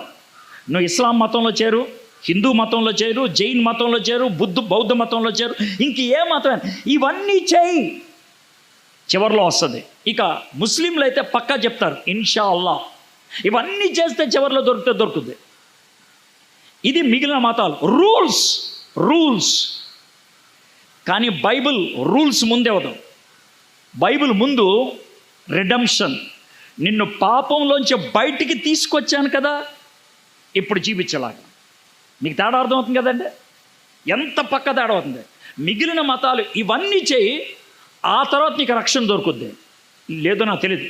కానీ బైబిల్ అలా కాదు. నువ్వేం చేయక్కర్లా, నన్ను నమ్ము, నేను రక్షిస్తాను, రక్షించాను కదా, ఇప్పుడు నేను చెప్పినట్లు జీవించు. అది ఇక్కడ ఉన్నటువంటి భావం. ఐ అర్జ్, బతిలాడుతున్నా. ఎందుకు బతిలాడుతున్నా అంటే రక్షింపబడ్డావు కదా. ఒకప్పుడు నువ్వు పాపంలో చచ్చిన వాడువే, ఆ పాపంలో చచ్చిన నిన్ను క్రీస్తుతో కూడా లేవనెత్తాడు. నువ్వు క్రీస్తు బిడ్డవి ఇప్పుడు, కాబట్టి క్రీస్తు బిడ్డగా ఇలా జీవించాలి. కాబట్టి అది చాలా స్పష్టంగా కనబడుతుంది. మిగిలిన మతాలకి మనకి ఉన్నటువంటి మరొక తేడా ఏంటంటే, మిగిలిన మతాలు దేవుడి కోసం ప్రార్థనలు చేస్తారు. దేవుడి కోసం నీ కోసం రాత్రింబగళ్ళు వేచి ఉన్నా, నీ కోసం పూజలు చేశా, ఇవి మిగిలిన మతాల్లో పాడేటువంటి పాటలు. బైబిల్లో అలాంటివి లేవు. కానీ కొంతమంది నీచ నికృష్టులు అలాంటి పాటలు తెచ్చారు. వేరే మతాల్లో ఉన్నటువంటి పదాలు తీసుకొచ్చి క్రైస్తవ్యంలో పెట్టారు. ఆ పాటలు కరెక్ట్ కాదు. బైబిల్లో ఉన్న దేవుడు మనల్ని వెయిట్ చేయనివ్వడు. బైబిల్లో ఉన్న దేవుడు మన కోసం వెయిట్ చేస్తున్నాడు. మీకు అర్థమైంది లేదో? బైబిల్లో ఉన్న దేవుడు మన కోసం ఆయన వేచి ఉన్నాడు. మనవాళ్ళు పాటలు పాడతారు, దినమెల్లా నీ కోసం వేచి ఉన్నాను చేతులు ఎవడు చెప్పాడు రా, ఎవడు చాచమన్నాడు రా. పైకి పాడేప్పుడు కన్నం నీళ్ళు కూడా వచ్చేస్తాయి. యాదవది ఎక్కడి నుంచి వచ్చినాయి, ఎందుకు వచ్చినాయి కూడా తెలియదు. మీరు గమనించారు ఎప్పుడైనా? మరి ఎవరి కోసం వేచి ఉన్నారో తెలియదు. మరి దేవుడి కోసమైతే అంత వేచి ఉండాల్సిన పని లేదు. ఎందుకనంటే ఆయన హృదయం అనే ద్వారం దగ్గర నిలబడి ఉన్నాను అన్నాడా లేదా? ప్రభువా అనగానే టక్క అయ్య బాబు అంటాడు ఆయన. 10 సార్లు అర్పించుకుంటారా? నువ్వు సినిమాల్లో చూసేసి వాడు రక్తం గీసేసుకొని అది గీకి అని అంటే అప్పుడు దేవుడు కనబడతాడే? ఆ సింగనాదం మనకేం లేదు, అదేం లేదు మనకి. చాలా స్పష్టంగా ఎంత స్థాయికి వెళ్ళిపోతారంటే ఆ బట్టలు వేసుకొని తిరుగుతారు. బట్టలు వేసుకొని 5 లక్షల మంది వచ్చారంటే ఆ బట్టలు ఇప్పుకున్న వాళ్ళు, అబ్బాయిలు అమ్మాయిలు 5 లక్షల మంది, 5 లక్షల మంది. అసలు మరి ఎంత చిరాకు వస్తుందో. బహుశా నేను అంత దూరం నడిస్తే 5 వాంతులు అవుతాయేమో, నాకు తెలియదు. అది పరిస్థితి. కానీ మనం అలాంటి చేయాల్సిన పనులేమి లేవు. అర్థమైందా? మనుషులు దేవుని కోసం అన్వేషణ మతమైతే, దేవుడు మన కోసం వెతుకులాట సంబంధం. నశించిన దానిని వెదకి రక్షించడానికి నేను వచ్చాను. ఆ విషయం గుర్తుపెట్టుకోండి. సో మిగిలిన మతాలకి మనకి ఉన్నటువంటి తేడా, నిర్గమకాండం నుంచి ద్వితీయోపదేశకాండం ఒక భాగం అని చెప్పాను కదా, యెహోషువ గ్రంథం. ఏం చేశాడు దేవుడు? నిర్గమకాండంలో వాళ్ళని విమోచించాడు, వాళ్ళకి గొప్ప అనుభూతిని ఇచ్చాడు, గొప్ప ఐశ్వర్యాన్ని ఇచ్చాడు. ఆ తర్వాత వాగ్దానం చేసిన దేశంలోకి తీసుకెళ్ళాడు. మనకు కూడా అదే. దేవుడు ముందు పిలుస్తాడు తన దగ్గరికి. దా నా దగ్గర రా, వచ్చావా? నువ్వు నా కొడుకువి, ఈ రోజు నుంచి నువ్వు నా కూతురివి. ప్రభా, ఇందాక దాకా మందు కొట్టాను, కొట్టావులే, ఇప్పటి నుంచి నువ్వు నా కొడుకువే. ప్రభా అంటే ఒకళ్ళు తప్పైన కుమారుడు డాడీ దగ్గరికి వచ్చి, నాన్న నేను నీ కొడుకుని అనిపించుకోవడానికి వీల్లేదు నాన్న అంటే అన్నాడు. అన్నిచ్చా రే వీడికి బట్టలు వేయండి, రే వీడికి చెప్పులు ఇవ్వండి, రే వీడికో రింగ్ ఇవ్వండి, అంతా ఇచ్చిన తర్వాత మనోడు నోర్మే రే, ఇంకా నోర్మే డాడీ ఇందాక పంది పొట్టితాను కరెక్ట్ రా, వీడికో బ్రష్ పేస్ట్ ఇవ్వండి, తోలుదో కొట్టాడు బ్రష్ పేస్ట్. డాడీ నువ్వు నోర్మే. ఇక్కడికి వచ్చిన తర్వాత నీ జీవితం మారింది. ఆ డివైడింగ్ పాయింట్ లేదా, అది ఎంత స్పష్టంగా ఉంటుందంటే, ఇలా కట్టింగ్ ఎడ్జ్ అంటారే, అలా ఉంటుంది అన్నమాట. అంత పర్ఫెక్ట్గా ఉంటుంది. నా లైఫ్లో కట్టింగ్ ఎడ్జ్ చెప్పగలుగుతాను నేను. నవంబర్ 3వ తారీఖు 1984 సంవత్సరం రాత్రి 8:40 కట్టింగ్ ఎడ్జ్.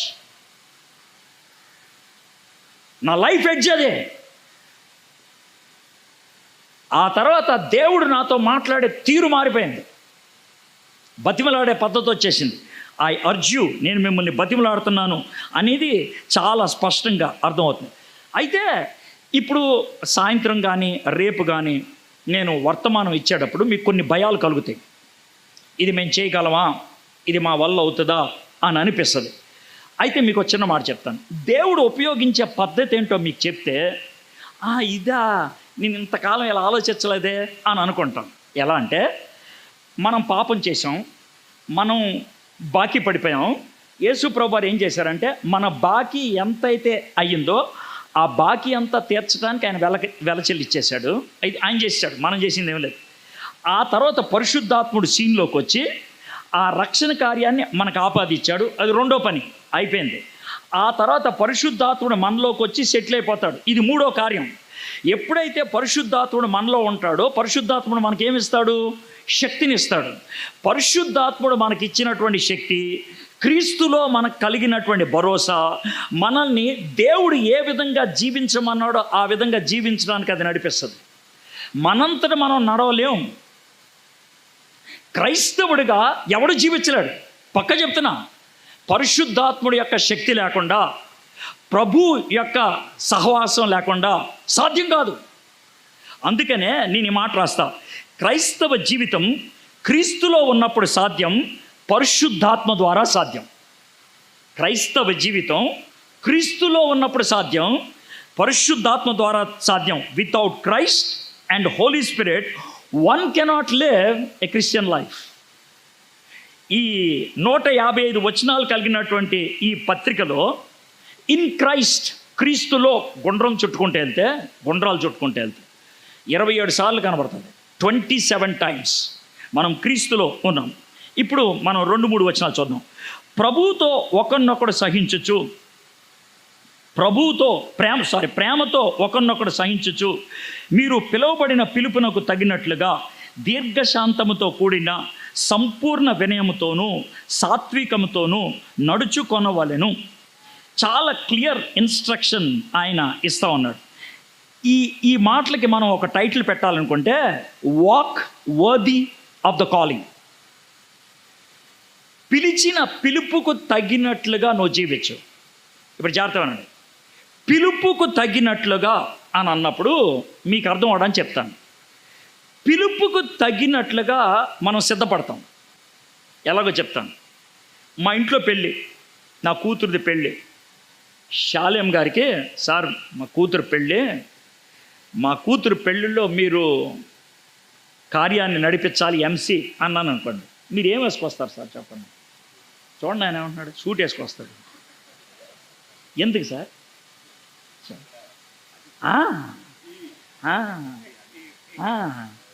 మీకు అర్థమైంది కదండి, మీకు అర్థమైందా? అయ్యగారు నా కూతురు పెళ్ళి సార్, నా కూతురు పెళ్ళిలో కార్యాన్ని మీరు నడిపించాలి అని అంటే బనీన్ వేసుకొని రాడాయన, టీషర్టు జీన్స్ ప్యాంట్ వేసుకొని రాడాయన. మీకు అర్థమవుతుందండి? ఆయన టిక్కు టక్కు సూట్ వేసుకొస్తాడు, ఆయన హడావుడుకుంటాడు, ఆయన పెళ్ళి కొడుకుని మరిపిస్తాడు ఆయన. అంటే మనం దేనికైతే పిలువబడ్డామో ఆ పిలుపుకు తగినట్లు డ్రెస్ వేసుకొని వెళ్తాం మనం. మీకు అర్థమైంది కదండి? ఆ పిలుపుకు తగినట్లుగా. ఒకవేళ స్కూల్కి వెళ్ళాలంటే ఏం వేసుకెళ్ళాలి సార్? యూనిఫామ్ వేసుకెళ్ళాలి. చాలా విచిత్రంగా ఉంటుంది. ఎందుకంటే మీరు మా హై స్కూల్లో, ఎలిమెంటరీ స్కూల్లో కొన్ని డైలాగులు వింటామంటే అప్పట్లో మనకు అర్థమయ్యేది కాదు, కానీ ఇప్పుడు అర్థమవుతుంది. ఏంటనంటే, ఒకవేళ పొరపాటుని యూనిఫామ్ వేసుకొని అనుకోండి, మిగిలిన వాళ్ళు ఏమంటారు సార్, టీచర్ ఇడు వితౌట్ డ్రెస్ వచ్చాడండి అంటారు. అసలు మామూలుగా దాన్ని తర్జుమా ఏంటంటే అసలు బట్టలు లేకుండా వచ్చాడని, ఇదే డైలాగ్ వస్తుంది. టీచర్ ఇడు వితౌట్ డ్రెస్ వచ్చాడని. కానీ అప్పుడు టీచర్ కూడా దాన్ని జోక్గా తీసుకోండి, ఎరా ఎందుకు యూనిఫామ్ వేసుకోవాలి అంటే, డ్రెస్సు నీ అడ్రస్, డ్రెస్ నీ అడ్రస్. నీ డ్రెస్సు చూసి చెప్పగలను నువ్వెవరో, నీ డ్రెస్ చూసి చెప్పగలను నువ్వు ఎక్కడికి వెళ్తున్నావో. సో ఇక్కడ వర్ది అని అన్నప్పుడు ఏమంటున్నాడంటే, ఈ వర్ది అన్న దాన్ని ఒక తక్కిడిలాగా ఉపయోగిస్తారు. తక్కిడి, గ్రీక్ భాషలో తక్కిడి అంటే తెలుసు కదా, త్రాసు. ఇప్పుడు వార్తలు వెళ్ళండి ఎవరు త్రాసులు, ఇప్పుడంతా డిజిటల్ అన్నీ వచ్చేసినాయి. త్రాసు ఉన్నదనుకోండి, ఇటు పక్కన రాళ్ళు వేస్తారు, ఇటు పక్కన రాళ్ళకు సమానంగా వస్తువులు వేస్తారు. ఏమన్నాడు? పిలుపుకు తగినట్లు ఉండాలి నీ బ్రతుకు, పిలుపుకు తగినట్లు ఉండాలి బ్రతుకు. నేను పిలిచిన వాళ్ళు ఎవరో ఆయన కోరుకుంటుంది ఏంటి అని. ఆ బ్రతుకు ఏదైతే ఉందో జాతం, ఆ బ్రతుకు లైఫ్ లాంగ్ ఉంటుంది. లైఫ్ లాంగ్ జాతం అనండి. మీలో కొంతమంది పిలుపు తగినట్లుగా బ్రతుకు అని అంటే కొంతమంది కొన్ని డౌట్లు ఉంటాయి, అందుకే క్లారిఫై చేస్తాను. మీలో కొంతమంది టీచర్స్ ఉన్నారు, మీరు కొంతమంది డాక్టర్స్ ఉన్నారు, కొంతమంది ఆఫీసర్స్ ఉన్నారు, కొంతమంది కూలి పని చేసుకునే వాళ్ళు ఉన్నారు. అది పిలుపు కాదు, అది వృత్తి. అయ్యగారు మీ వృత్తి ఏంటి సార్? పాస్టర్ గారు. ఈయన వృత్తి పాస్టర్ గారు. కానీ ఈయనకి దేవుడిచ్చిన పిలుపు ఏంటో మీకు చెప్తాను. నాతో పాటు ఒక కుర్రోడు వచ్చాడు, సరిపల్లి రతన్ రాజు అని. అతను ఒక కంపెనీలో పనిచేస్తున్నాడు, మార్కెటింగ్ ఎగ్జిక్యూటివ్గా. అది ఆడ వృత్తి, అది ఆయన వృత్తి. అయితే ఈయనకి ఒక కామన్ ఉంది, అది పిలుపు. అది చచ్చేదాకా ఉంటుంది. ఏంటి ఆ పిలుపు ఏంటి తెలుసా? ఈయన పాస్టర్ గారు, ఇంకొక ఆయన డాక్టరు, ఇంకొక ఆయన ఇంజనీరు, ఇంకొక ఆయన లాయరు. ఆ లాయర్ కూడా సరిపల్లి రతన్ రాజు లాయర్. అయితే అది వాళ్ళ వృత్తి. కానీ వీళ్ళిద్దరికి ఉన్న కామన్ ఏంటి తెలుసా? ఈయన పాటలు పాడతారు కదా, పాడి వినిపించారు కదా, ఆడు కూడా పాడతాడు. ఇప్పుడు చేద్దాం, పాట పాడటం అనేది దేవుడిచ్చిన పిలుపు. అది చచ్చేదాకా ఉంటుంది. ఈ వృత్తి చచ్చేదాకా ఉంటుందో లేదు నాకు తెలియదు, లాయర్ చచ్చేదాకా ఉంటావో లేదు నాకు తెలియదు, పాస్టర్గా చచ్చేదాకా ఉంటావో లేదు నాకు తెలియదు, కానీ పాట పాడేవాడిగా చచ్చేదాకా ఉంటాం. అది దేవుడు నీకు ఇచ్చినటువంటి పిలుపు, కాల్. ఇది వొకేషన్, వృత్తి. కాబట్టి దేవుడు మనల్ని దేనికోసం పిలిచాడు? ఆయన పిలుపుకు తగినట్లుగా జీవించాలని. సార్ ఎప్పుడు దాకా జీవించాలి సార్? ఈ రెండాట్లు ఏదో ఒకటి జరిగేదాకా జీవించాలి. ఏంటది? అయితే నువ్వు పోవాలి, లేకపోతే ఆయన రావాలి. అప్పుడు దాకా జీవిస్తూనే ఉండాలి. అప్పుడు దాకా జీవించడానికి ఆ నడత, ఆ నడత ఎప్పటికీ మారిపోకూడదు అనే విషయం చెప్తున్నాడు. I'm coming back. పూర్ణ వినయముతో, సాత్వికముతో, ఓర్పుతో ప్రవర్తించండి. ప్రేమ భావంతో ఒకరి పట్ల ఒకరు సహనం చూపుతూ ఉండండి. మీ బైబిల్లో అది కనబడట్లేదు నాకు తెలుసు, బాబ్ క్రోగర్ తర్జుమా అది.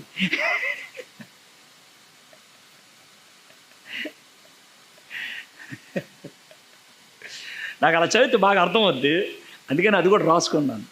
ఓకే, ఇప్పుడు మామూలు తెలుగు వైపులో చదువుతాం. ప్రేమతో ఒకరినొకడు సహించచ్చు, మీరు పిలువబడిన పిలుపునకు తగినట్లుగా దీర్ఘశాంతంతో కూడిన సంపూర్ణ వినయంతోనూ సాత్వికముతోనూ నడుచుకొనవలెను. ఈ నడక ఏదైతే చెప్తున్నాడో ఇది ఒక విధంగా చెప్పాలంటే రెండో అధ్యాయం రెండో వచనంలో మీరు పూర్వం ఇలాగ నడిచారు, అది మీ గతం, ఇప్పుడు మీరు ఇలా నడవండి. నీ వాక్ ఒకప్పుడు శాటన్ కంట్రోల్ చేశాడు, ఇప్పుడు స్పిరిట్ కంట్రోల్ చేయాలి. ఒకప్పుడు లోకం కంట్రోల్ చేసింది, ఇప్పుడు వాక్యం కంట్రోల్ చేయాలి. చాలా క్లారిటీ ఇస్తున్నాడు అన్నమాట. అయితే ఈ వాక్యానుసారంగా నడిచేవాడు, ఆత్మానుసారంగా నడిచేవాడు 4 గుణాలు ఉంటాయంట. 4. ఆ 4 ఏంటో చూద్దాం. మొదటిది హ్యూమిలిటీ ఆర్ లోలీనెస్, వినయము. అయితే వినయం అని రాయలా, ఏమని రాశాడు అక్కడ చెప్పండి నాకు? వినయం అని రాయలా, వినయానికి ఏదో యాడ్ చేశాడు. ఏంటిది? సంపూర్ణ వినయం. ఎందుకని సంపూర్ణ వినయం అని రాశాడు తెలుసా? సగం వినయం ఉండదు. సగం వినయం ఉంటే ఆయన ఏమంటారు చెప్పండి నాకు? సగం వినయం ఉంటే ఆయన ఏమంటారు చెప్పండి? ఏమంటారా? డ్రామాగాడు అంటారు. నీకు అర్థమైందా? మనం అప్పుడప్పుడు ఒక పని దాకా వినయం చూపించి పని అయిపోయిన తర్వాత వదిలేస్తావా అంటే అప్పుడు మనం ఏంటి? డ్రామా, ప్రిటెన్షన్, నటించేవాడు. మనలో ఎక్కువ శాతం మంది వినయం అనేది పనిని బట్టి ఉంటుంది.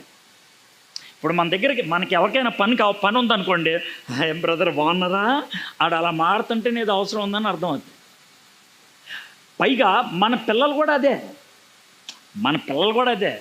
మన పిల్లలకి మనతో ఏమన్నా అవసరం ఉందనుకోండి, ఎన్ని కబుర్లు ఆడతారో. అది 100% వినయం కాదు, అది డ్రామా వినయం. అందుకనే పౌలు భక్తుడు చాలా క్లియర్గా చెప్పింది ఏంటంటే ఫుల్ పరిపూర్ణమైనటువంటి వినయం ఉంటే అయితే 100%, లేకపోతే లేదు. అర్థమైందా? వినయము లోన ఉండేది, బయటికి చూపించుకునేది కాదు, అస్సలు కాదు. పైగా ఈ మాటలు ఎక్కడుండి రాస్తున్నాడు? రోమ్లో ఉండి రాస్తున్నాడు. ఎవరికి రాస్తున్నాడు? ఎఫ్ఎస్సి పట్నంలో ఉన్న వాళ్ళకి రాస్తున్నాడు. ఎవరు దీన్ని చదువుతారు? గ్రీకులందరూ కూడా చదువుతారు, యూదులు కూడా చదువుతారు. ఈ ముగ్గురికి వినయం అంటే అసలు ఇష్టం లేని పదం. ఎవడి గొప్ప అడిగే. రోమీలకి ఏమంటే గొప్ప?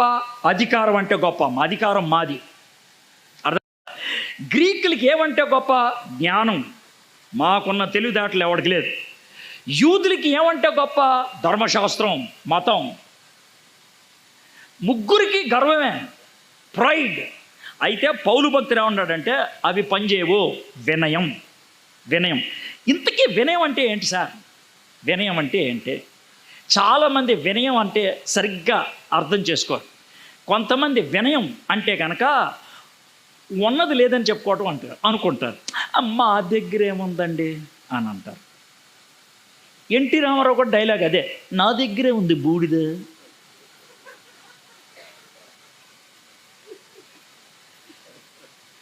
అక్కడ కూడా నా దగ్గర అంట ఆయన, మా దగ్గరే ఉంది బూడిద. అక్కడ కూడా మళ్ళీ తగ్గదు మా. అది వినయం కాదు, అది అబద్ధం. ఉన్నది లేదని చెప్తే కనుక అది అబద్ధం. అర్థమైందా? రెండోది మేమేం చేస్తామండి, ఇది స్వజాలితో చెప్తారు. అది కూడా వినయం కాదు. అర్థమైందా? కాంప్లెక్సిటీ ఫీలింగ్ అంటే న్యూనతాభావం, అది వినయం కాదు. మూడోది వినయము అని అంటే కనుక నాకు ఏమీ లేదు, నాకు అది ఉంది అని చెప్పడమే కాకుండా కొంతమంది లోన లేని దాన్ని కవర్ చేసుకోవడానికి బయట ఏదో చూపించడానికి ప్రయత్నం చేస్తారు. అది కూడా వినయం కాదు. ఉన్నది లేదు వినయం కాదు. ఉన్నది సరిపోదు అని మాట్లాడటం వినయం కాదు. లేనిది చూపించుకోవటం వినయం కాదు. మరి వినయం అంటే ఏంటనంటే క్రీస్తులో నువ్వేంటో అది చెప్పడం వినయం. క్రీస్తులో నువ్వేంటో అది చెప్పడం. పౌలు భక్తుడు చూడండి ఎలా చెప్పాడు, నువ్వెవరోరా? అపోస్తలుణ్ణి. నువ్వెవరువే? క్రీస్తుని బట్టి ఖైదీని. ఎందుకు అపోస్తలుడివే? నేను పోస్ట్ మ్యాన్ని, ఆయన ఇచ్చినవి అన్నీ చెప్తా. ఎందుకు ఖైదీవి? ఆయన ఇచ్చినవి అన్నీ అందిస్తా ఉంటే తీసుకెళ్ళి లోన ఇస్తారు. బస్ ఉన్నది ఉన్నట్లుగా చెప్పుకోవటం, ఉన్నది ఉన్నట్లుగా చెప్పడం. ఒక ఆయన ఈ విధంగా అన్నాడు, నాకు బాగా అనిపించింది. వినయము అంటే ఏంటనంటే మొదట క్రీస్తుని పెట్టి, రెండోది ఇతరులు పెట్టి, మూడోది నిన్ను పెట్టుకుంటే అది వినయం అంట. మొదట దేవుణ్ణి పెట్టి, రెండోది ఇతరులు పెట్టి, మూడోది నిన్ను పెట్టుకుంటే అది వినయము అంటాడు. వినయానికి ఆపోజిట్ గర్వం. వినయంకు ఉన్నటువంటి లక్షణం ఏంటంటే నాకు ఉంది అని చెప్పాడంటే ఆడికి లేదని అర్థం. మరి ఎలా సార్? ఏం చేయను మనం. వినయం ఉంటే మాట్లాడ్డాడు, చూపిస్తాడు. వినయం ఉంటే చూపిస్తాడు, చెప్పుకునేది కాదు. వినయం చూపించేది, చెప్పేది కాదు. ఒకసారి షార్లెట్, ఇది నిజంగా జరిగింది. షార్లెట్ నార్త్ క్యారలిన్లో ఒక సిటీ. అది షార్లెట్లో ఒక ఆయన మంచి సైంటిస్ట్. ఆయన బాగా ఎవరితో కలిసి వాళ్ళతో కలిసి మాట్లాడేవాడు, బస్సులో ప్రయాణం చేసేవాడు, చిన్న పిల్లలు కలిసినా కూడా వాళ్ళతో ఆడుకునేవాడు, గొప్ప సైంటిస్ట్. అయితే ఆ ఊర్లో వాళ్ళంతా కూడా అతన్ని యొక్క మంచితనాన్ని గుర్తించి మన ఊర్లో ఇతని కంటే వినయం కలిగిన వాడు ఎవడు లేడని ఒక అవార్డు మనవాడికి షీల్డ్ ఇచ్చారంట. ఏమంటారు? మెడల్ ఇచ్చారు. మెడల్ వేసుకునే మెడల్ ఇచ్చారంట. అర్థమైందా? ఆ మెడల్ ఇచ్చిన తర్వాత అతనంట తర్వాత 5 రోజులు ఆ మెడల్ వేసుకొని తిరిగాడంట బయట రోడ్డు మీద. అప్పుడు తీశారంట. మీకు అర్థమైందండి? మెడల్ ఇచ్చారు చూసా, నేను నా అంత వినయాలేడు ఇలా తిరుగుతున్నాడు అంట, తీశారు. మీరు చాలాసార్లు ఈ డైలాగ్ వేశారు. ఈ డైలాగ్, సార్ నేను బాగా తగ్గుంటాను సార్, నా సంగతి మీకు అసలు తెలియదు. ఎప్పుడైనా విన్నారా డైలాగ్? అడిగి లేదని అర్థం. అడిగి లేదని అర్థం. వినయం చెప్పుకుంటే వచ్చేది కాదు. వినయం దేవుని దృష్టిలో నేనేంటో దానికి తగినట్లు ఉండాలి. జాగ్రత్త చూడండి, మనకి ఏ ఏరియాలో వినయం ఉండదో మీకు చెప్తాను. చాలా సందర్భాల్లో మనం చేసేటువంటి పొరపాటు ఏంటో మీకు చెప్తాను. ఏంటంటే చిన్నపిల్లల దగ్గర చూస్తారు. మీ ఇంట్లో 2 పిల్లలు ఉన్నారనుకోండి. మీ ఇంట్లో 2 పిల్లలు. ఒక పిల్లోడు కిండర్ గార్డెన్, ఎల్కేజీ యూకేజీకి వెళ్ళేవాడు. ఇంకో పిల్లోడు 2వ క్లాస్ వాడు. ఓ పిల్లోడు యూకేజీకి వెళ్ళేవాడు, ఓ పిల్లోడు 2వ క్లాస్ వాడు. యూకేజీకి వెళ్ళేవాడిని రే 1 to 10 చెప్పు అని అన్నారు. ఆడు 1 2 3 4 4 4 అంటూ ఉంటే 2వ క్లాస్ వాడు ఇలా అంటూ ఉంటాడు. మమ్మీ నేను చెప్పనా? ఇప్పుడు చిన్న మాట, 2వ క్లాస్ వాడు 1 to 10 చెప్పడం పెద్ద విషయమా? ఆడు 1 to 10 చెప్పి ఈడు ముందు పెద్ద ఫీల్ అవుతాడు. మనం చాలామంది ఆ టైపు.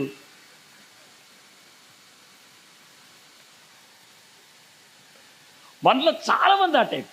అంటే నువ్వేమో ప్రతి సంవత్సరం జీడిఎం మీటింగులకు వచ్చేస్తావు, నీకు బాగా వాక్యం తెలుసు, నువ్వేమో బాగా పండితురాలివే. పాపం ఎవరో నిన్న మొన్న మారు మనసు పొంది పాపం ఏదో కొన్ని అన్నారు, మీకు అది కూడా తెలుదా? ఆ ఫీలింగ్ ఇవ్వాలి. అంటే నువ్వు 5వ క్లాసు, వాళ్ళేమో 1వ క్లాసు, 5వ క్లాస్ వాళ్ళతో సెట్ అవ్వు, అప్పుడు బాగుంటుంది. అది వినయం కాదు, అస్సలు గర్వం అంటారు. అది గర్వం.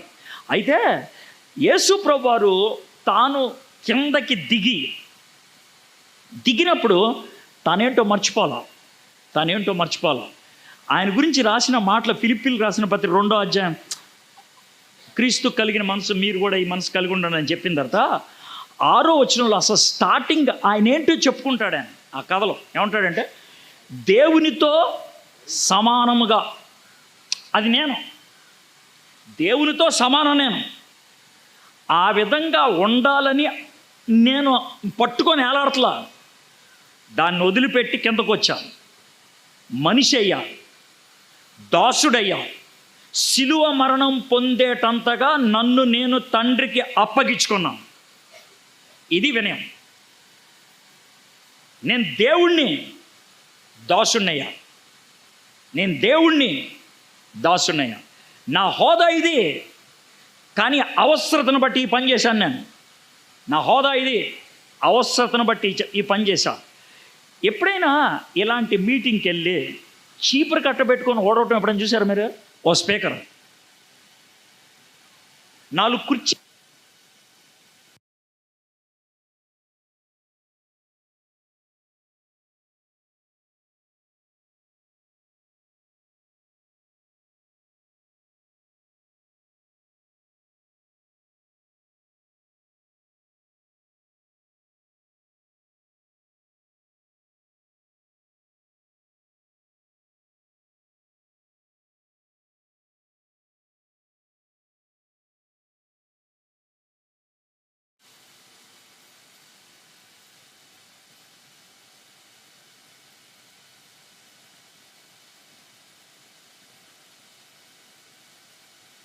అంటారేమో.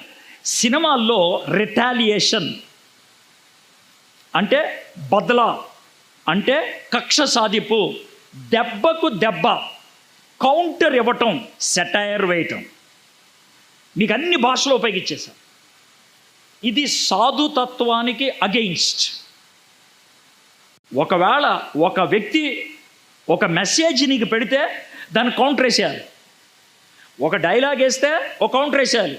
ఒక దెబ్బ కొడితే ఇంకో దెబ్బ కొట్టేయాలి. అది లేకుండా ఉంటే కనుక దాన్ని మీక్నెస్ అంటారు. ఒక ఆయన ఏమనుకున్నాడంటే మీక్నెస్ అంటే వీక్నెస్ అని అంటే no no no no. Meekness, సాధుతనం అనేది బలహీనం కాదు, చాలా బలం. ఎంత బలం అంటే నీకున్నటువంటి అంతటిని కూడా లోన దాచుకోగలిగాం. కొత్త నిబంధనలో ఒక ఆయన్ని మీకెస్ట్ అంటారు, పాత నిబంధనలో ఒక ఆయన్ని మీకెస్ట్ అన్నారు. పాత నిబంధనలో ఎవరిని మీకెస్ట్, అందరిలో వినయం కలిగిన వాడని ఎవరిని అన్నారు? మోషే. మోషేని 2 యాంగిల్స్లో మీకు చూపిస్తాను, ఎంత వినయం కలిగిన వాడో మీకు అర్థమవుతుంది. మోషేకి అంటే నేను మాట్లాడుతుంది నిర్గమకాండం 32 అధ్యాయం, అంటే 2 పిక్చర్స్ మీకు చూపిస్తాను. దేవుడు మోషేతో, మోషే కిందకెళ్ళు, ఏ అంటే మీ వాళ్ళు బొమ్మను తయారు చేసుకొని పూజలు చేస్తున్నారు అని అంటే మోషేకి ఏమొచ్చింది? కోపం వచ్చింది. నువ్వు పక్క జరుగు, నేను చంపేస్తాను అన్నాడు దేవుడు. 32 అధ్యాయం 10 వచనం. మోషే అడ్డుపడిపోయి విజ్ఞాపన చేశాడు. దీన్ని ఏమంటారు? వినయం. బ్రతిమిలాడాడు, కాళ్ళ మీద పడిపోయాడు, బ్రతిమిలాడాడు. ఇది వినయం. అయితే కిందకు వచ్చి బంగారు దూడను చూడంగానే అని అన్నాడా? ఉగ్ర నరసింపుడే దాన్ని ఎత్తి కాల్చురా. ఎవరిని? అన్నని. రే బుద్ధుందా లేదా, ఎందుకు చేశారు అదే అని అహరోన్ని తిట్టాడు. అంటే సాధుతత్వం ఉన్నవాళ్ళు తిట్టరా? సాధుతత్వం ఉన్నవాళ్ళు కోపం ఉండదా? కంట్రోల్లో ఉంటుంది. అది కంట్రోల్లో ఉంటుంది. ఇది పాత నిబంధనలో మోషే. కొత్త నిబంధనలో యేసయ్య. చిన్న పిల్లలు వస్తూ ఉంటే అందరూ పట్టండి అని పిల్లల్ని తీసుకొచ్చి తొడ మీద కూర్చోబెట్టుకొని మాట్లాడుకున్నాడు చిన్న పిల్లలతో. ప్రపంచాన్ని అబ్బురుపరిచినటువంటి మహామనిషి ఓ చిన్న బాబుని ఒళ్ళో పెట్టుకొని మాట్లాడుకున్నాడు. ఆయన ఎలా ఉంటుందో ఆలోచించాను. అయితే అదే యేసయ్య మందిరానికి వెళ్ళినప్పుడు అన్యులు కూర్చోవలసిన స్థలాన్ని వ్యాపార స్థలంగా పెట్టుకొని బల్లలు పెట్టేసుకొని సామాన్లు అమ్ముతూ ఉంటే ఆయనకి ఏమొచ్చింది? కోపం వచ్చి అక్కడ తాళ్ళు కనబడితే గబగబా దాన్ని అల్లేసి బల్లలు కింద పడేసి ఆ మేకల్ని వాటిని ఉంటాయి కదా వాటిని హై హై అని తరిగి పడేసి సిగ్గులేదురా మీకు అని పరిచయాల్ని సద్దుకాయల్ని వాళ్ళందరినీ తిట్టిపడి పంపించాడు. మీక్నెస్ అంటే మీలో చాలామంది ఏమనుకుంటారంటే ఏం మాట్లాడకుండా ఉండటం అని అనుకుంటారు. కాదు. మీక్నెస్ అంటే మనకున్నటువంటి పవర్ని కంట్రోల్లో పెట్టడం. సో మొదటిది హ్యూమిలిటీ, వినయం. రెండోది మీక్నెస్, సాధుతనం. ఇక మూడోది దీర్ఘశాంతం. ఈ మొదటి రెండు ఏది? Meekness, humility. అది యాటిట్యూడ్కి సంబంధించింది, వైఖరి. లాంగ్ సఫరింగ్ అనేది యాటిట్యూడ్ కాదు, మనకున్నటువంటి జీవితానికి సంబంధించింది. ఓర్పు, సహనం, దీర్ఘశాంతం, లాంగ్ సఫరింగ్ అన్నది నాకు బాగా ఎప్పుడు అర్థమైందనంటే, మా ఇంట్లో ఒకసారి, అంటే చిన్నప్పుడు చాలాసార్లు జరిగిందిలే, ఎదిగిన తర్వాత, నేను ప్రసంగికుడిని అయిపోయిన తర్వాత, కోవిడ్ టైంలో ఎక్కడికి వెళ్ళే అవకాశం లేనప్పుడు, 2 సంవత్సరాలు ఇంట్లో ఉన్నప్పుడు కొన్ని కొత్త అనుభూతులు కలిగాయి నాకు. ఆ 2 సంవత్సరాలు కూడా నేను ప్రతిరోజు 1 లేకపోతే 2 గంటలు మా ఇంట్లో కోళ్ళు ఉంటాయి, మా ఇంట్లో చిలకలు ఉంటాయి, మా ఇంట్లో లవ్ బర్డ్స్ ఉంటాయి, మా ఇంట్లో చేపలు ఉంటాయి, మా ఇంట్లో కోళ్ళు రకరకాలు ఉంటాయి. వాటినన్నిటితో గడిపేవాడిని, గంట కంటే ఎక్కువ గడిపేవాడిని. ఆ టైంలో బాగుండేది. ఇప్పుడు ఆ అవకాశం లేదనుకోండి. ఆ కోళ్ళతో ఉండటం, వాటికి ఏదో పెడతాం. కొన్ని కోళ్ళు నాకు ఫ్రెండ్ కూడా అయ్యాయి, వస్తూ ఉండే పాపం దగ్గర, బాగుండే. అయితే ఒక కోడి నాకు బాగా ఇష్టం. ఎక్కడంటే కొండల ప్రాంతం నుంచి తీసుకెళ్ళాం ఆ కోడిని. కోడి పక్షిలాగా ఎగిరేది, అది బాగా పక్షిలాగా ఎగిరేది, ఈ చెట్టు మీద నుంచి ఆ చెట్టుకి ఎగిరేది. అయితే అది ఒకసారి పొదగడానికి వచ్చింది. దానికి గుడ్లు పెట్టి పొదగేస్తే దాన్ని చూసినప్పుడు నాకు విచిత్రం అనిపించేది. ఏంటంటే ఒక్క నిమిషం ఖాళీగా ఉండేది కాదు. అది ఇక్కడి నుంచి అక్కడికి ఎగిరేది, అక్కడి నుంచి ఇక్కడికి ఎగిరేది. కోడి గుడ్డు రోజుకో చోట పెట్టేది. అది దానికి అంత ఫిట్టింగ్ పెట్టేది కాదు, అది ఎక్కడెక్కడో పెట్టేది. అయితే 21 రోజులు కదలకుండా ఉందండి. అది మహా అయితే రోజుకొక్కసారి 10 నిమిషాలు పక్క వచ్చేది, ఫుడ్ తినేసి వెళ్ళి కూర్చున్నది. 21 రోజులు కదలలేదు. కోడికి అంత ఆసక్తి ఉంటే గుడ్డు మీద ఆ విధంగా కూర్చుంటే కానీ పిల్లకు బయట రాదని, మనం ఎందుకు దీర్ఘశాంతాన్ని ఉపయోగించలేకపోతున్నాం? ఎందుకని ఉపయోగించలేకపోతున్నాం? లాంగ్ సఫరింగ్, ఓపిక ఉండటం అనేది చాలా ప్రాముఖ్యమైనది. ఒక భక్తుడు ఓపిక గురించి ఎలా మాట్లాడాడంటే, ఆయన అడిగినటువంటి ప్రశ్న అడిగాడు. ప్రశ్న అడిగితే నా మనసులో నేను జవాబు చెప్పేశా. వివరణకు వెళ్ళిన తర్వాత నేను చెప్పిన జవాబు నాకు తప్పని అర్థమైంది. ఆయన అడిగిన ప్రశ్న ఏంటంటే, చదువుతున్నాడు పుస్తకంలో, 2 గుర్రాలు ఉన్నాయి, ఈ 2 గుర్రాల్లో ఏది గెలుస్తుంది అని అన్నాడు. ఒక గుర్రం డైరెక్ట్గా అడవి నుంచి తెచ్చా, ఒక గుర్రం ఫామ్లోంచి తెచ్చా. ఆయన అన్నమాట, ఒక గుర్రం ఫామ్లోంచి తెచ్చా, ఒక గుర్రం డైరెక్ట్గా అడవిలోంచి తెచ్చా. ఈ 2 గుర్రాలకి పోటీ పెడితే ఏది గెలుస్తుంది అన్నాడు. నేను చటుక్కని నా మనసులో అన్నాను, అడవిలోంచి తెచ్చింది అని. అయితే ఆయన మొత్తం వివరించి అది ఓడిపోద్ది అన్నాడు. నాకు అర్థం కాల. వివరించడం మొదలుపెట్టాడు. గుర్రం ఎంత స్పీడ్ వెళ్ళగలుగుతుందో అంత స్పీడ్ వెళ్తుంది, అడవిలోంచి వచ్చింది. కానీ ఫామ్లోంచి వచ్చింది, అది వెళ్ళగలిగే దానికంటే ఎక్కువ స్పీడ్ వెళ్తుంది. ఎందుకంటే దానికి కళ్ళాలు ఉంటాయి, దాన్ని పైన కొట్టేవాడు ఉంటాడు, దాన్ని ట్రైన్ చేసిన వాడు ఉంటాడు. నువ్వు అడవిలో పెరిగిన గుర్రానువా, కళ్ళె ఉన్న గుర్రానువా అని అడిగాడు నన్ను. అద్భుతం అనిపించింది. దేవుడు నన్ను కళ్ళెం వేసి లాగుతూ ఉంటే దేవుడు ఆశించిన స్పీడ్ వెళ్తాను నేను. ఏ కళ్ళాలు లేకపోతే నేను వెళ్ళగలిగే స్పీడ్ వెళ్తాను. నీకు అర్థమైంది కదండి? అందుకని దేవుడి చేతుల్లో ఉంటే ఆడు మహామనిషి అవుతాడు. అది లాంగ్ సఫరింగ్ అంటే, దేవుడి చేతుల్లోకి వెళ్ళిపోవటం. ఇక లాస్ట్, ప్రేమతో ఒకరిని ఒకడు సహించుడు. లాంగ్ సఫరింగ్ ఉంటే కనుక సహిస్తాం, లాంగ్ సఫరింగ్ ఉంటే ఓపికతో ఉండగలుగుతాం, లాంగ్ సఫరింగ్ ఉంటే కనుక ఆగి చూస్తాం ఏమవుతుందో అనేది. మొదటి 2 ఒక జంట, హ్యూమిలిటీ, మీక్నెస్ ఒక జంట. అయితే ఈ 2 ఒక జంట. ఏ 2 అనంటే లాంగ్ సఫరింగ్ అండ్ ఫార్బెరెన్స్. ఈ 4 లక్షణాలు కలిగి ఉండడానికి దేవుడు నిన్ను పిలిచాడు. హలో, ఈ 4 నీకు ఉండాలని పిలిచాడు. సార్ ఈ 4 నాకు కష్టం అని అంటే బై ద బై మళ్ళీ చెప్తున్నాను, నిన్ను పిలిచిందే ఈ 4 ఆటలకే. మీరు ఇప్పుడు దాకా మరి యేసుప్రభు దగ్గరికి ఎందుకు వచ్చారు నాకు తెలియదు. నేను చాలా ఇంటెన్స్గా చెప్తున్నా, దేవుడు నిన్ను నన్ను పిలిచింది ఈ 4 ఉండటానికి.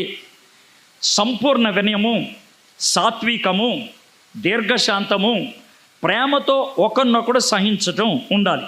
కాబట్టి 3వ వచనం చదువుతున్నాను. కాబట్టి మీరు సమాధానమును బంధము చేత ఆత్మ కలిగించు ఐక్యమును కాపాడుకొనుట యందు శ్రద్ధ కలిగి ఉండండి. ఈ 4 మీరు ఇప్పుడు కూర్చున్నారే, మీరు కూర్చున్నారు, దేని మీద కూర్చున్నారు? కుర్చీకి ఎన్ని కాళ్ళు ఉన్నాయి? 4 కాళ్ళు ఉంటే అది కుర్చీ ఎలా అవుద్దో, ఈ 4 గుణాలు ఉంటే ఆ కుర్చీ మీద కూర్చునేది 2. ఒకటి సమాధానం, రెండోది ఇక్కడ ఇచ్చారు. కాబట్టి మీరు సమాధానము బంధము చేత ఆత్మ కలిగించు ఐక్యము. ఐక్యత సమాధానం ఎప్పుడు ఉంటాయంటే మనకు ఆ 4 గుణాలు ఉంటాయి. మనలో ఐక్యత లేదా ఆ 4 ఒకటి 2 మిస్ అయినాయి. మనకి సమాధానం లేదా ఆ 4 ఒకటి మిస్ అయింది. బై ద వై ఇది సంఘానికే కాదు, కుటుంబానికి వర్తిస్తుంది, భార్యాభర్తలకు వర్తిస్తుంది, తల్లిదండ్రులకి పిల్లలకి వర్తిస్తుంది. ఈ 4 ఉండటానికి దేవుడు పిలిచాడు. సంపూర్ణ వినయము, సాత్వికము, దీర్ఘశాంతము, ప్రేమ. ఈ 4 ఉన్నప్పుడు ఐక్యత అనేది మనకుంటుంది, సమాధానం అనేది మాకుంటుంది.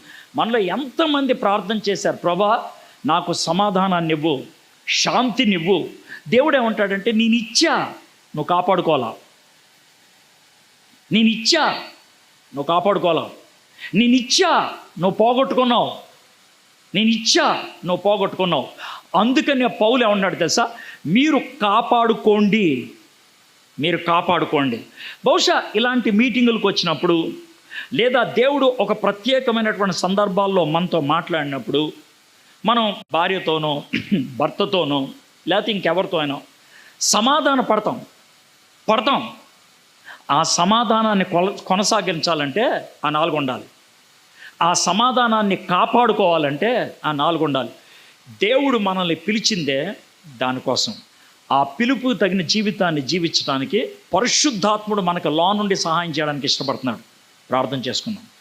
మా దేవా, మా ప్రభువా, మాలో మీ ఆత్మ నుంచి మేము ఏం చేయాలో మాకు వాక్యం ద్వారా అందించి, మేము చేయాల్సింది మా జీవితంలో కలిగి ఉండటానికి పరిశుద్ధాత్ముడి ద్వారా మాకు శక్తినిచ్చి, మీరు మాకు స్వేచ్ఛనిచ్చి, పరిశుద్ధాత్మునికి నీ కళ్ళాన్ని ఇస్తే ఆయన నీ మీద స్వారీ చేస్తూ ఉంటే ఈ లక్షణాలన్నీ నీకు చాలా సులభంగా ఉంటాయి. ఎంత స్పష్టంగా మీరు మాకు చెప్తున్నారు ప్రభా.